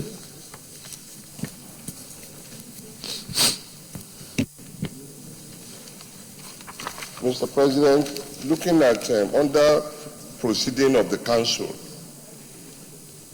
supplementary provisions relating to the Council 1 and 2. Under 2, if I may read, sir, the quorum of the Council shall be the chairman or the person presiding at the meeting and 5 other members of the Council, one of whom shall be ex officio member, and the quorum of any committee of the Council shall be as determined by the Council. I don't know why that last statement has to be there when the first part of it has already taken care of the body of the Council, the composition.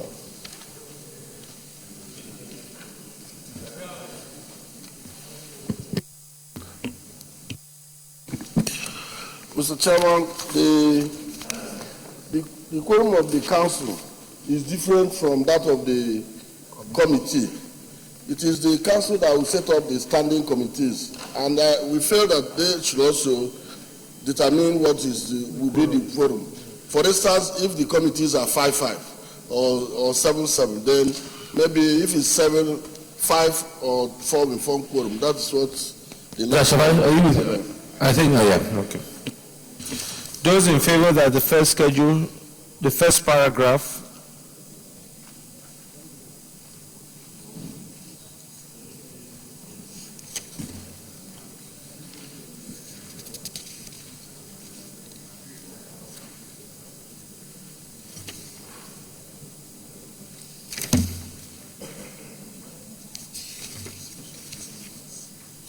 you will.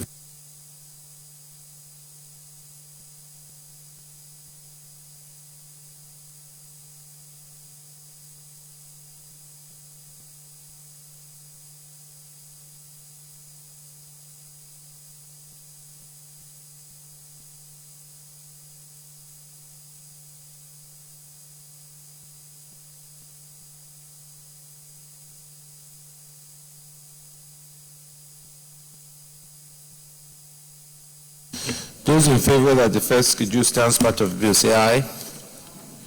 Those against say nay. The ayes have it. Those in favor of the second schedule stands part of the bill say aye. Those against say nay. The ayes have it.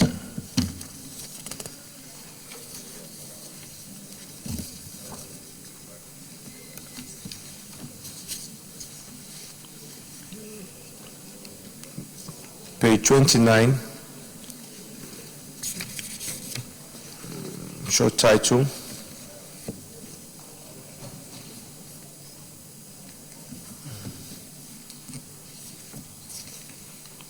Those in favor that the short title stands part of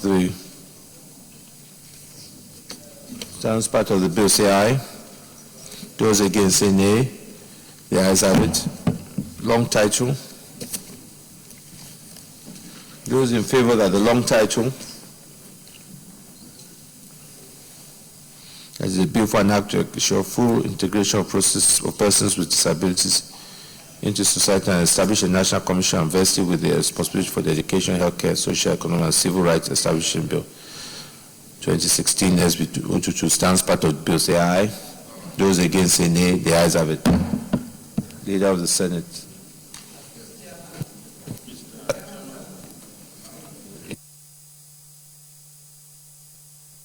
Yeah, go ahead.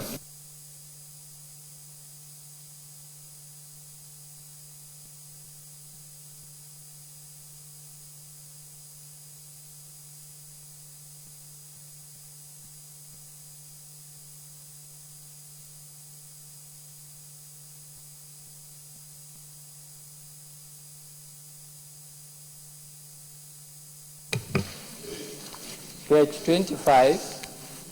Definition of disability includes long-term physical, mental, intellectual, and sensory impairment, which in interaction with various barriers may hinder full and effective participation in society on equal basis with others. I want to relate it to 42. Page 19. That is page 19. Page 19, they said the person to be appointed as executive secretary shall be a person with disability. So if that person is impaired, I wonder how he will run the commission.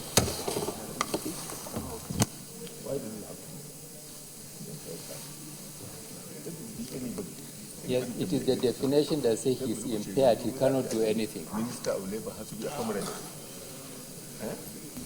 It's not going to represent Labor very well.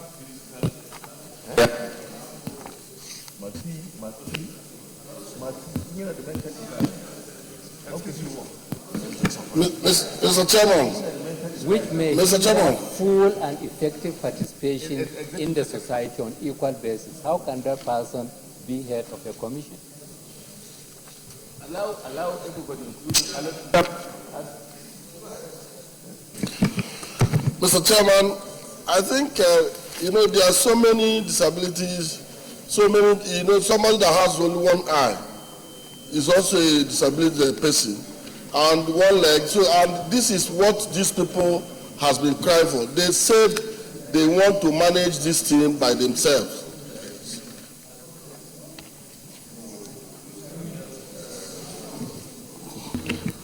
Senator Allen. Mr. Chairman, impairment does not mean inability to perform or incapacity. So if you have impairment, you will even perform better than a person that has no impairment at all. So the provisions as contained in the bill is okay. Thank you. That is a true position. I believe that it doesn't mean that your inability to perform. Leader of the Senate. I move that this Senate bill revert back to plenary to report progress. Deputy Leader.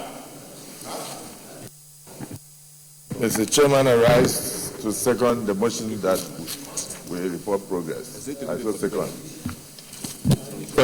Favor that we revert back to plenary to report progress. Say aye. Those against say nay. The ayes have it.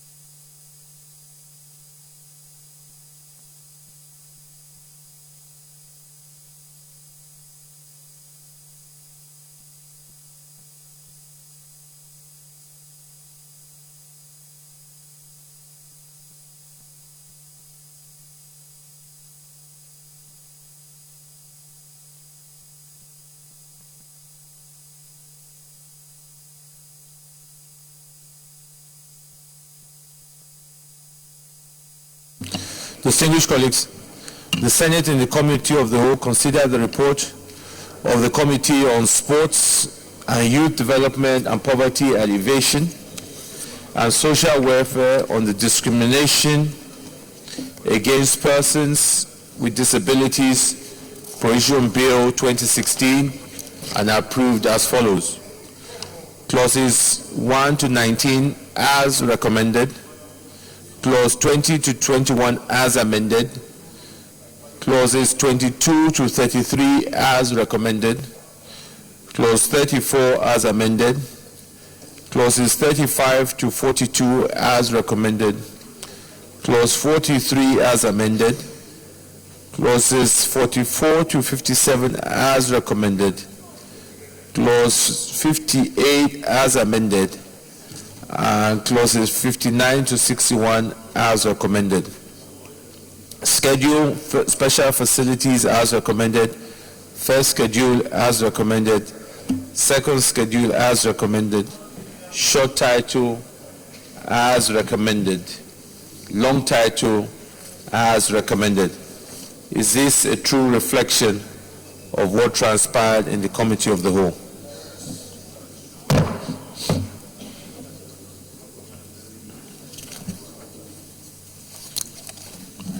Leader of the Senate.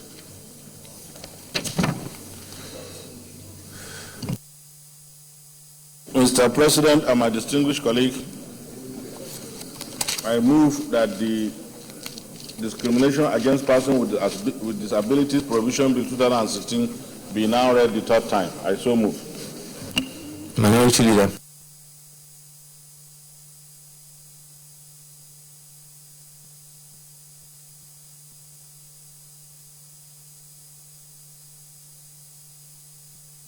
To second the motion as moved by the leader. I so second. Distinguished colleagues, those in favor of the motion that the Discrimination Against Persons with Disabilities Prohibition Bill 2016 be now read the third time, say aye. Those against say nay. The ayes have it. The Clerk of the Senate. Mr. President, distinguished senators, a bill for an act to ensure full integration of persons with disabilities into the society and to establish a national commission for persons with disabilities and vest it with the responsibilities for their education, health care, protection of their social, economic, and civil rights, 2016, third reading. A bill for an act to ensure full integration of persons with disabilities into the society and to establish a national commission for persons with disabilities and vest with the responsibilities for their education, health, care, protection, and their social, economic, and civil rights 2016 is read the third time and passed. Distinguished colleagues, let me thank Senator Obina and members of their committee for this bill, which has had two attempts both at the 6th and 7th, and has now been passed here. A very, very important bill regards the discrimination of people with disabilities, which should be condemned totally as a way of discouraging and also ensuring that we provide equal opportunity. There is therefore need for this legislative framework which we have done today. And I hope today to start the journey of ensuring a full integration of members of our society who, for one reason or other, have some form of disability or not. We must protect the right of every Nigerian, irrespective of any physical disability or challenge. This is what we stand for, and this is what we believe in. We feel very proud today to be able to give all physically challenged persons a great opportunity to live a normal life and be cared for. I thank you all for your contribution in this important bill. Leader of the Senate. Mr. President and my distinguished colleagues, the third order of the day is consideration of the report of the Committee on Environment and Forestry Research Institute of Nigeria, Bill 2016. Distinguished senators will recall that the report of the committee was laid on Thursday, the 15th day of June 2016. Mr. President, you may wish to invite distinguished Senator Oluremi Tinubu to move the motion for the consideration or the presentation and consideration of the report. I so move.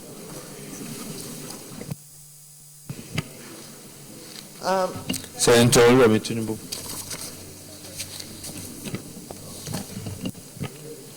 Thank you, Mr. President. I rise to move the motion that the report of the Committee on Environment, Forestry Research Institute of Nigeria Bill 2016 SB 14 be considered. I so move. Senator Ben Mori-Bruce. Mr. President, Ben Mori-Bruce, Bayelsa East. I second the motion that the bill for an act to repeal the Forestry Research Institute of Nigeria Act 1973 and reenact the Forestry Research Institute of Nigeria Bill 2016 and for other related matters connected herewith is read. Thank you. Distinguished colleagues, those in favor that the Senate do consider a report on the Committee on Environment on the Forestry Research Institute of Nigeria Bill 2016 SB 14 say aye. Those against say nay. The ayes have it. Senator Tinubu. Thank you, Mr. President. And this is quite interesting that we are going to do a very important bill and somebody is going against it. It's very pathetic. So, this is the report of the Senate Committee on Environment. A bill for an act to repeal the Forestry Research Institute of Nigeria Act 1973 and reenact the Forestry Research Institute of Nigeria Bill 2016 and for other, the mic is on, and for other related matters connected here with June 2016. Like the leader said this afternoon that the Senate at its sitting on Wednesday, 18th November 2015, read for the second time a bill for an act to repeal the Forestry Research Institute of Nigeria Bill 2016 and for other related matters connected herewith, SB 014, and referred to the Senate Committee on Environment for further legislative actions. We have the backgrounds, objectives of the bill, methodology, but I'll jump to the public hearing where the Joint Committee conducted a public hearing on the proposed bill on Wednesday, 13th April 2016, and at the Senate Conference Hall, Room 231, New Senate Wing of the National Assembly, Abuja. The hearing attracted a relatively large turnout of the relevant stakeholders who made their submissions, and they are listed here. And we have a lot of topics, the findings, the recommendations, which I believe all my colleagues have, but we also have recommendations of the various clauses that we want amended. But Mr. President, I'll go to conclusion so as to save time. The conclusion, the committee wishes to thank the President of the Senate and our distinguished colleagues for the opportunity to serve in this capacity and strongly recommend the passage of the Forestry Research Institute of Nigeria Bill 2016. Also to note that a copy of the Forestry Research Institute of Nigeria Act 1973 is also attached. So we have all the documents. Thank you so much, Mr. President. Distinguished colleagues, I think this is a straightforward bill. So does anybody have any comments? If no comment, we can just go to sub-question on a clause-by-clause basis. Leader of the Senate. Mr. President and my distinguished colleague, I move that this Senate do resolve into the Committee of the Whole to consider the report of the committee. Minority Leader.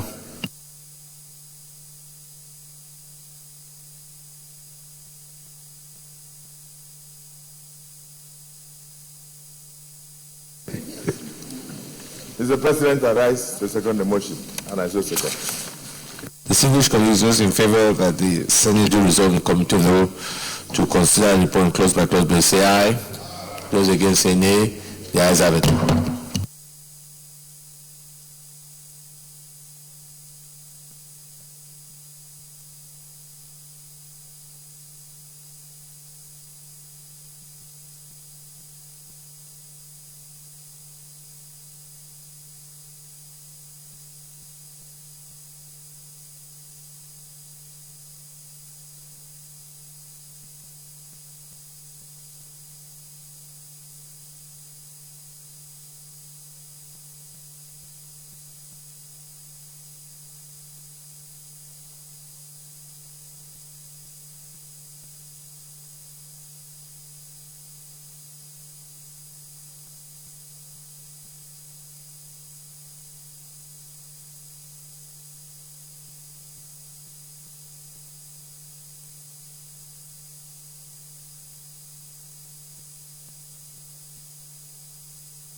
Distinguished colleagues, if you go to page 1, we will observe that the column that should show us the existing act is not there.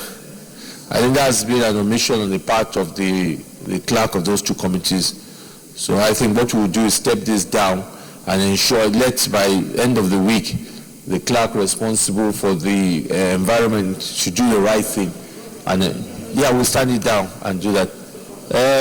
Leader of the Senate.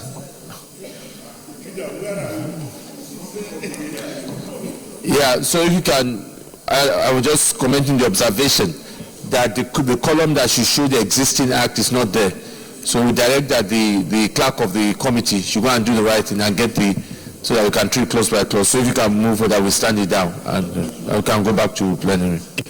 I'm not talking. So in that, may I move that the Senate bill revert to plenary so that I can apply that the matter be stood down to the next to another legislative day. I so move. Okay. Mr. Chairman, I rise to second the motion that the matter be stood down and then we should revert to plenary. I so second. Those in favor that the Senate reverse back to plenary say aye. Those against say nay. The ayes have it.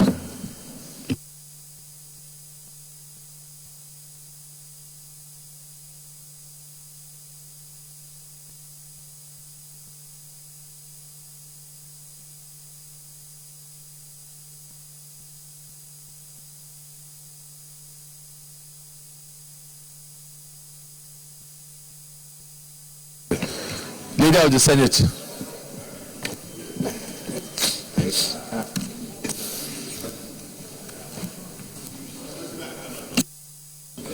Mr. President and my distinguished colleague, may I move that the matter be stood down to another legislative day. I so move. Yes.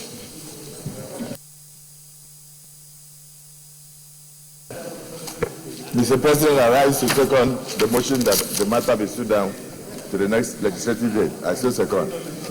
Distinguished colleagues, those in favor that this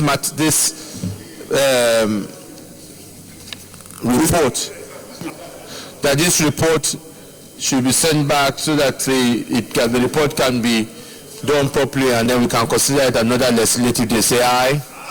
Those against say nay. The ayes have it. Manime, could you ensure that the clerk of the environment, so we can consider this early next. Leader of the Senate. Mr. President and my distinguished colleagues, the fourth order of the day is a motion standing in the name of distinguished Senator Andy Uba on the urgent need to investigate the management of grants from Global Fund financial institutions. Mr. President, you may wish to invite distinguished Senator Andy Uba to move the motion. It's a step. Senator Andy Uba. Mr. President, most distinguished colleagues, my name is Senator Andy Uba, representing Anambra South Senatorial Zone. You're not hearing me. Yes, Mr. President, most distinguished colleagues, my name is Senator Andy Uba, representing Anambra South Senatorial Zone. Mr. President, I'm glad to move this motion, the urgent need to investigate the mismanagement of grants from Global Fund financial institutions. The Senate notes the recent decision of the Global Fund to suspend its financial support to Nigeria, citing lack of transparency in the disbursement of such funds by Nigerian officials. The Senate is aware that the Global Fund, despite the disbursement of huge sums of money to Nigeria for the fight against HIV/AIDS, tuberculosis, and malaria, the situation continues to present challenges of the grants not achieving impact targets, poor quality of health service, treatment disruption, fraud, corruption, and misuse of funds. The Senate is aware also that funding remains critical to success in the war against such formidable diseases as HIV/AIDS, tuberculosis, and malaria, which is exactly what the Global Fund, a Geneva-based financial institution that renders support to countries in response to the three diseases, has been trying to provide over the years.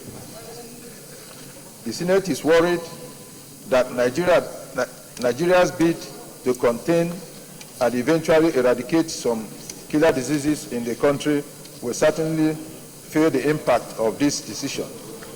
Also, that the last thing the country's weak and underfunded health sector needs at this point in time is a sudden cessation of funding from the biggest contributor to such a noble vision. The Senate is worried also that the fund, which has reportedly disbursed more than $1.4 billion in Nigeria since 2003, is now withholding its cash, alleging irregularities such as the payment of $20 million to suppliers without confirming delivery and the failure to account for $3.7 million supposedly spent on antiretroviral drugs. Saddened that the effort made through the fund and with over $800 million disbursed to Nigeria in the last 4 years major deficiencies in the internal control environment still persist, as Nigeria has failed totally to achieve any of the targets set for the 3 deadly diseases, claiming millions of lives globally every year, despite the massive funding from international donors. Saddened also that the global funds claim that its grants were not achieving impact targets can be seen in the battle to contain malaria, which has emerged as a major killer of children. Many of the mosquito-treated nets sent to Nigeria for distribution from the Chad have found their way into the market for sale to those who can afford the price. It is not surprising that an indicting verdict from the World Health Organization has emerged saying 2 countries, Nigeria and Democratic Republic of Congo, accounted for more than 35% of global malaria deaths in 2015. The Senate is concerned that while countries like the United Arab Emirates, Morocco, Turkmenistan, Armenia, and Maldives have successfully eliminated malaria, Argentina, Kazakhstan, and Sri Lanka are in the process of being certified malaria-free by the WHO, but our country still struggles. The Senate is concerned that the situation is even worse in the case of HIV/AIDS, where less than 750,000 patients of the 3.5 million people said to be living with HIV in the country have access to treatment, which is considered vital in keeping such patients healthy and reducing the spread of infection. The Senate is concerned further in the case of tuberculosis. There has been a noticeable increase in the rate of infection and death, from being mentioned among the 22 most endemic nations in the world. The country is now adjudged to have the 3rd highest TB burden globally, next only to India and Indonesia. The Senate is worried that the suspension of foreign donor funds is coming at a very critical time when the price of oil, Nigeria's main source of income, is currently depressed. This makes alternative funding for the sector very difficult in the country that over the years has been underfunding the health sector. The Senate agreed that these are indeed cases that should be considered as crime against humanity, since the effect of this decision will result in more deaths. They should not only be punished, the government should ensure that all the money that has been misappropriated or outrightly stolen is refunded. It should also devise checks to ensure that such practice do not occur in future. This is important as WHO says sustenance of robust financial investment, political will, and innovation are the only strategies that will defeat this killer disease and bring the end to its negative impact in the society. The Senate, according to resolve to mandate the Committee on Primary Health and Communicable Diseases to carry out a holistic investigation on this witty allegation to ensure that those who are bringing the name of the country into disrepute and hampering progress in the health sector do not get away with their crime. Thank you, Mr. President. Just a second, Ashimson. I stand as Comrade Senator Ashil Sani to second this motion, ably moved by Senator Andy Uba.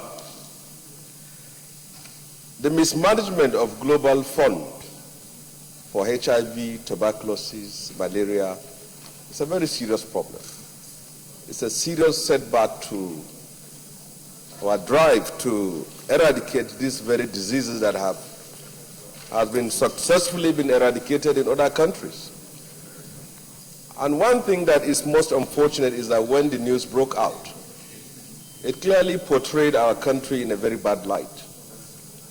The Global Fund was established by philanthropists, humanitarian individuals and organizations as an intervention to address these very serious and critical health emergencies. Emergencies that have seriously consumed lives and have rendered people as orphans, widows, and widowers.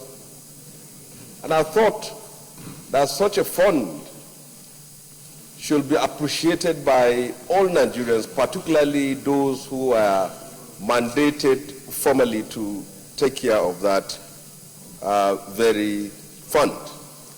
And I must say this, that it behoves on us as a parliament to get to the root of this matter, as it has been very clear that some people have always used this opportunity to enrich themselves.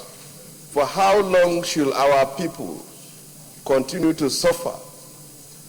Foreign aids are not meant to be mismanaged. We have seen how millions have been pumped into IDPs. It has not addressed the problem. We have seen how monies that are pumped to such very important health issues like this have not translated to addressing the problem.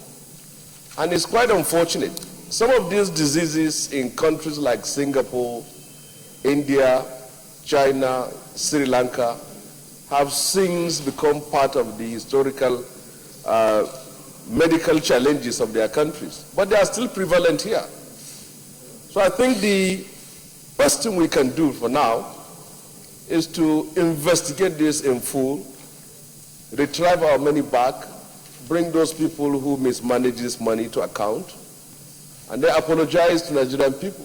Because it is very clear to us, if we continue on this line, donor agencies will criminalize us and criminalize our country, and it will be very difficult for us to generate or attract any serious funding from outside of Nigeria.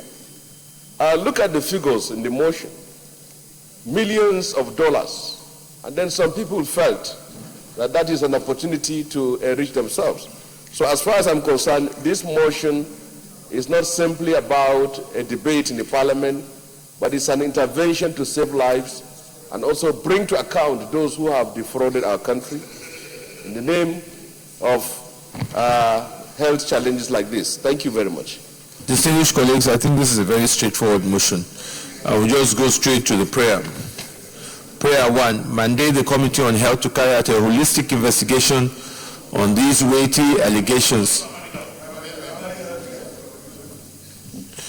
On these weighty allegations to ensure those who are bringing the name of the country to disrepute and hampering progress in the health sector do not get away with their crime. Amendment, yes. Amendment, Senator Dino Malai.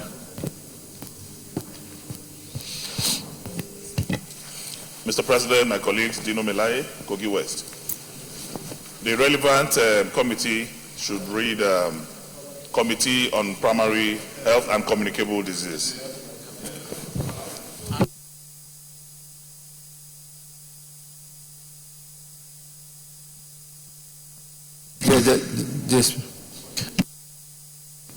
I think the prayer should end in the first line. Mandate the Committee on Primary Health to carry out a holistic investigation on this weighty allegation, full stop. All those other additions are not only prejudicial, but they're also conclusive. Seconder.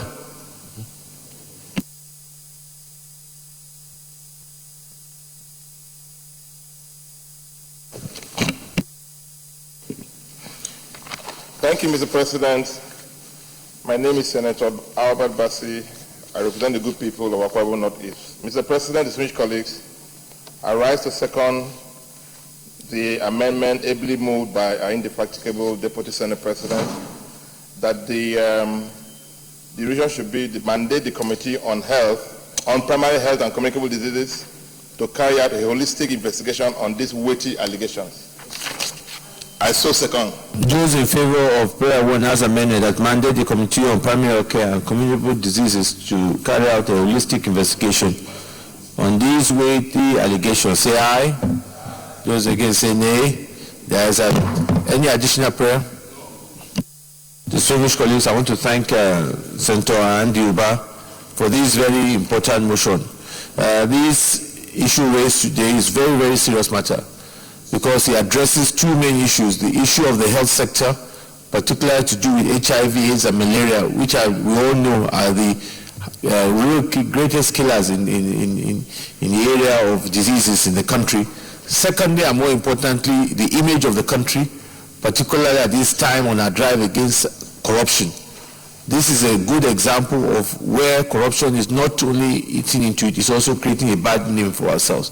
And this is a frustration sometimes we get where the anti-corruption agencies should be focusing on the areas of importance. We're talking about a fund of over $900 million, and we're talking about life of our people. I think this area, the Committee on Health, should also come to and get us to the bottom of this and find out who are those that were responsible for this, and they must be called to answer. And I'm sure the anti-corruption agencies, if necessary, should get involved and get to the bottom of this and report back to us. So, because other funding agencies, donor agencies, will not be keen to give us money for this particular area. So it's important that we get to the bottom of this. So I thank Andy Sedaniuba for bringing it up, and I hope that the chairman is not here, the chairman of primary healthcare should make sure that he does his work and ensure that the report gets to us back within the month. Leader of the Senate. Mr. President and my distinguished colleagues, the fifth order of the day is a motion standing in the name of distinguished Senator Yahya Abdullahi and Senator Tejosho Olarinwaju on the state of the nation preparedness against Zika virus outbreak in Nigeria. Mr. President, you may wish to invite distinguished Senator Yahya Abdullahi to move the motion. Senator Yahya Abdullahi. Thank you, Mr. President. I am Dr. Yahya Abdullahi, representing the good people of Kebino. I rise to raise a motion also in a related public health emergency that we hope will not befall this nation. I rise to raise the motion on the state of national preparedness against possible Zika outbreak in Nigeria. The Senate notes with concern the severity of current changes in global climatical conditions, resulting in the outbreak of new and sometimes virulent strains of known diseases across the world. The Senate is aware that this incidence is further compounded by high cost of public health services, particularly for many developing countries like Nigeria. The Senate calls attention to the recent reported outbreak of the dreaded Zika virus in Brazil early in 2015 and is now spreading up to Cape Verde, with chances of possible spillover to neighboring countries like Sao Tome and Principe, Guinea-Conakry, Guinea-Bissau, all within the Ebola and Lassa fever ravaged socio-political and economically volatile axis of West Africa. The Senate observes that as recently as 29 May 2016, Cable News Network reported that more than 150 public health experts from around the world advised that the 2016 Rio Olympic Games be postponed or moved away from Brazil to avoid global spread of the Zika virus. We are also equally aware that some famous golf professionals have already indicated that they will not participate in the 2016 Rio Olympics on the fear of catching Zika virus. The Senate observes further that Nigeria, being a well-known environment where many types of mosquitoes thrive, is a source of worry, and especially aware that Zika virus itself is mosquito-borne, particularly the Aedes aegypti species, which is commonly found in this country.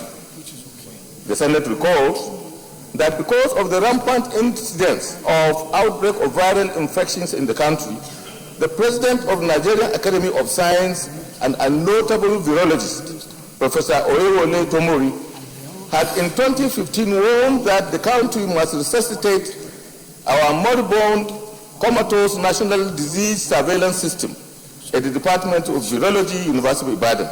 as well as the Anti-Virus Research Institute in Enugu. The Senate is worried that by the fact that the virus is largely transmitted by pregnant women to the fetus, and with Nigeria's estimated birth rate of about 5.1%, within the active age of 15 to 24% of Nigerian population of active reproduction age, any Zika outbreak could present the country with huge public health crisis and emergency. The Senate recalls that the Minister of Health, Professor Isaac Adewale, had earlier in the year assured that studies conducted between 1975 and 1979 did indicate that only 40% of adult Nigerians and 25% of Nigerian children had antibodies that could fight Zika virus, and that the minister had directed the Nigerian Center for Disease Control to include Zika virus monitoring as part of the effort to check possible outbreak. Accordingly, Mr. President, the Senate resolves, 1, to invite the Minister of Health, Professor Adewale, to brief the Senate Committee on Primary Health Care and Communicable Diseases, to state the preparedness of this country against eventuality of any Zika outbreak. 2, direct the Senate Committee on on Primary Health Care and Communicable Diseases to closely interface with all the agencies concerned with disease monitoring, detection, and early warning activities, and report back accordingly. 3, direct the Federal Ministry of Health to step up nationwide anti-mosquito fumigation and distribution of treated mosquito nets. I so submit, Mr. President. Second, Philip. Senator Philip Aduda. Thank you very much, Mr. President. My name is Philip Tanimo Aduda, the Minority Whip of the Senate. Mr. President, I rise to second the motion on the state of preparedness against the possible Zika virus outbreak in Nigeria, as moved by distinguished Senator Yahaya A. Abdullahi from KB North. Mr. President, it's a very wonderful motion. It has come at the right time when this is being discussed globally, and I therefore rise to second it so that we also in Nigeria can be fully prepared in case there's this outbreak. I so second, Mr. President. Distinguished colleagues, I think it's a very straightforward motion. We'll just go straight to the prayer. Prayer 1, invite the Health Minister, Professor Adewale, to brief the Senate Committee on Health, the state of the country's preparedness against the eventuality of any Zika virus outbreak. Anybody in favor of prayer 1, say aye. Amendment, yes, Senator Nelson. Sorry, Senator Nyawo. Mr. President, distinguished colleagues, my name is Senator Nyawo. I represent Imo East. From the motion moved by Senator Yahya, that should be invite the Health Minister, Professor Adewale, to brief the Senate Committee on primary health care and communicable diseases, and not health. Okay. Any second to that? Yes, Senator Nelson. Thank you, Mr. President. Nelson Efiong Akwebom South. I second the motion. I second the amendment as eloquently moved by Senator Anyanwu. Distinguished colleagues, those in favor of prayer 1 as amended, that invite the Health Minister, Professor Adewale, to brief the Senate Committee on Primary Health and Communicable Diseases, the state of the country's preparedness against the eventuality of any Zika virus outbreak. Those in favor say aye. Those against say nay. The ayes have it. Prayer 2, direct the Senate Committee on Health to closely interface with all agencies concerned with the disease monitoring, detection, early warning activities, and to report back accordingly. Those in favor of prayer 2 say aye. Those against say nay. Yeah, amendments are now. Your Excellency, Nelson Efiong once again acquired himself. The same amendment that applied to 1 should also go for 2. 2. And that should go, like, direct the Senate Committee on Primary Health Care and Communicable Diseases to closely interface with all the agencies concerned with disease monitoring, detection, and early warning activities, and to report. Yeah, I think we take the amendment we're already done. I'll apply to that. So direct that the Senate Committee on Primary Health Care and Communicable Diseases to closely interfere with all the agencies concerned with disease monitoring, detection, and early warning activities, and to report back accordingly. Those in favor of prayer 2 say aye. Those against say nay. The ayes have it. Prayer 3, direct the Federal Ministry of Health to step up nationwide anti-mosquito fumigation and distribution of treated mosquito nets. Those in favor of prayer 3 say aye. Those against say nay. The ayes have it. Any additional prayer? Once again, let me thank Senator Blair for bringing this up. This is a matter that I think we really need to get to the bottom of it and find out how prepared we are. It's a current issue that's of heightened concern all over the world, and I think it's important that we are fully prepared for any eventuality. Thank you. Leader of the Senate. Mr. President and my distinguished colleagues, the sixth order of the day is a motion standing in the name of distinguished Senator Samuel Anyanwu on the urgent need to investigate the amnesty program in the Niger Delta region. Mr. President, you may wish to invite distinguished Senator Samuel Anyanwu to move the motion. Senator Sam Anyanwu. Thank you, Mr. President. Very distinguished colleagues, my name is Senator Samuel Anyanwu. I represent Imo East in Imo State. Mr. President, the motion is on urgent need to investigate the amnesty program in the Niger Delta region. The Senate notes with concern the recent restiveness in the Niger Delta region of our country. The Senate is aware that such restiveness has resulted in the disruption of oil production in the region. Senate also aware further that the main source of our revenue is oil production from the Niger Delta region of Nigeria. Senate is worried that the disruption of oil production is not the only adverse effect, of the restiveness, but also the environmental degradation from the oil spillage due to blown pipes. The Senate notes that in the past, the federal government of Nigeria, under the leadership of President Umaro Yar'Adua of blessed memory, addressed the youth restiveness by instituting the amnesty program. The Senate notes further that the amnesty program, which was well funded, gave educational scholarship to youths that are indigenous of the Niger Delta. The Senate is aware that most of the youths were sent to different countries where they acquired educational skills in various fields, including but not limited to aviation, engineering, medical science, agricultural science, and etc. The Senate knows that of the about 30,000 youths that were enlisted in the program, about 15,000 have been sent for training overseas and within Nigeria. The Senate further informed that of the numbers sent for training, their fees and overseas have not been paid due to the shortage of funds from the amnesty program. The Senate knows that since the institution of the amnesty program and the training of the youths, some of these youths have returned to Nigeria without gainful employment. Senate is worried that the non-engagement of these youths, who the federal government spent huge sums of money to train, might lead to another social crisis and the taking of arms in the Niger Delta. The Senate is disturbed that the initial purpose of the amnesty program, which is to reduce youth restiveness in the region, thereby substantially reducing the consequences of oil pipeline vandalism, might not be achieved if these youths are not availed the full benefits of the amnesty program.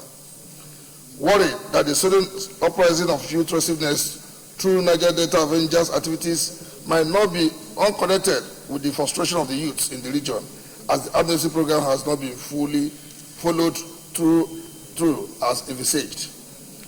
The Senate therefore accordingly resolved that to mandate the Senate Committee on Niger Delta to carry out a holistic investigation on the amnesty program to ascertain the progress recorded so far, identify the challenges, and make recommendations on the way forward. I so move, Mr. President. Thank you. Senator Matthew Rugidi.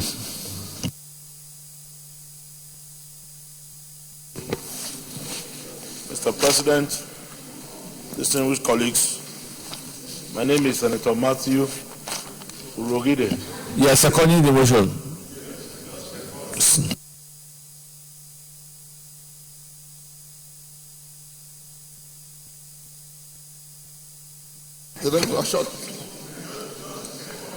I stand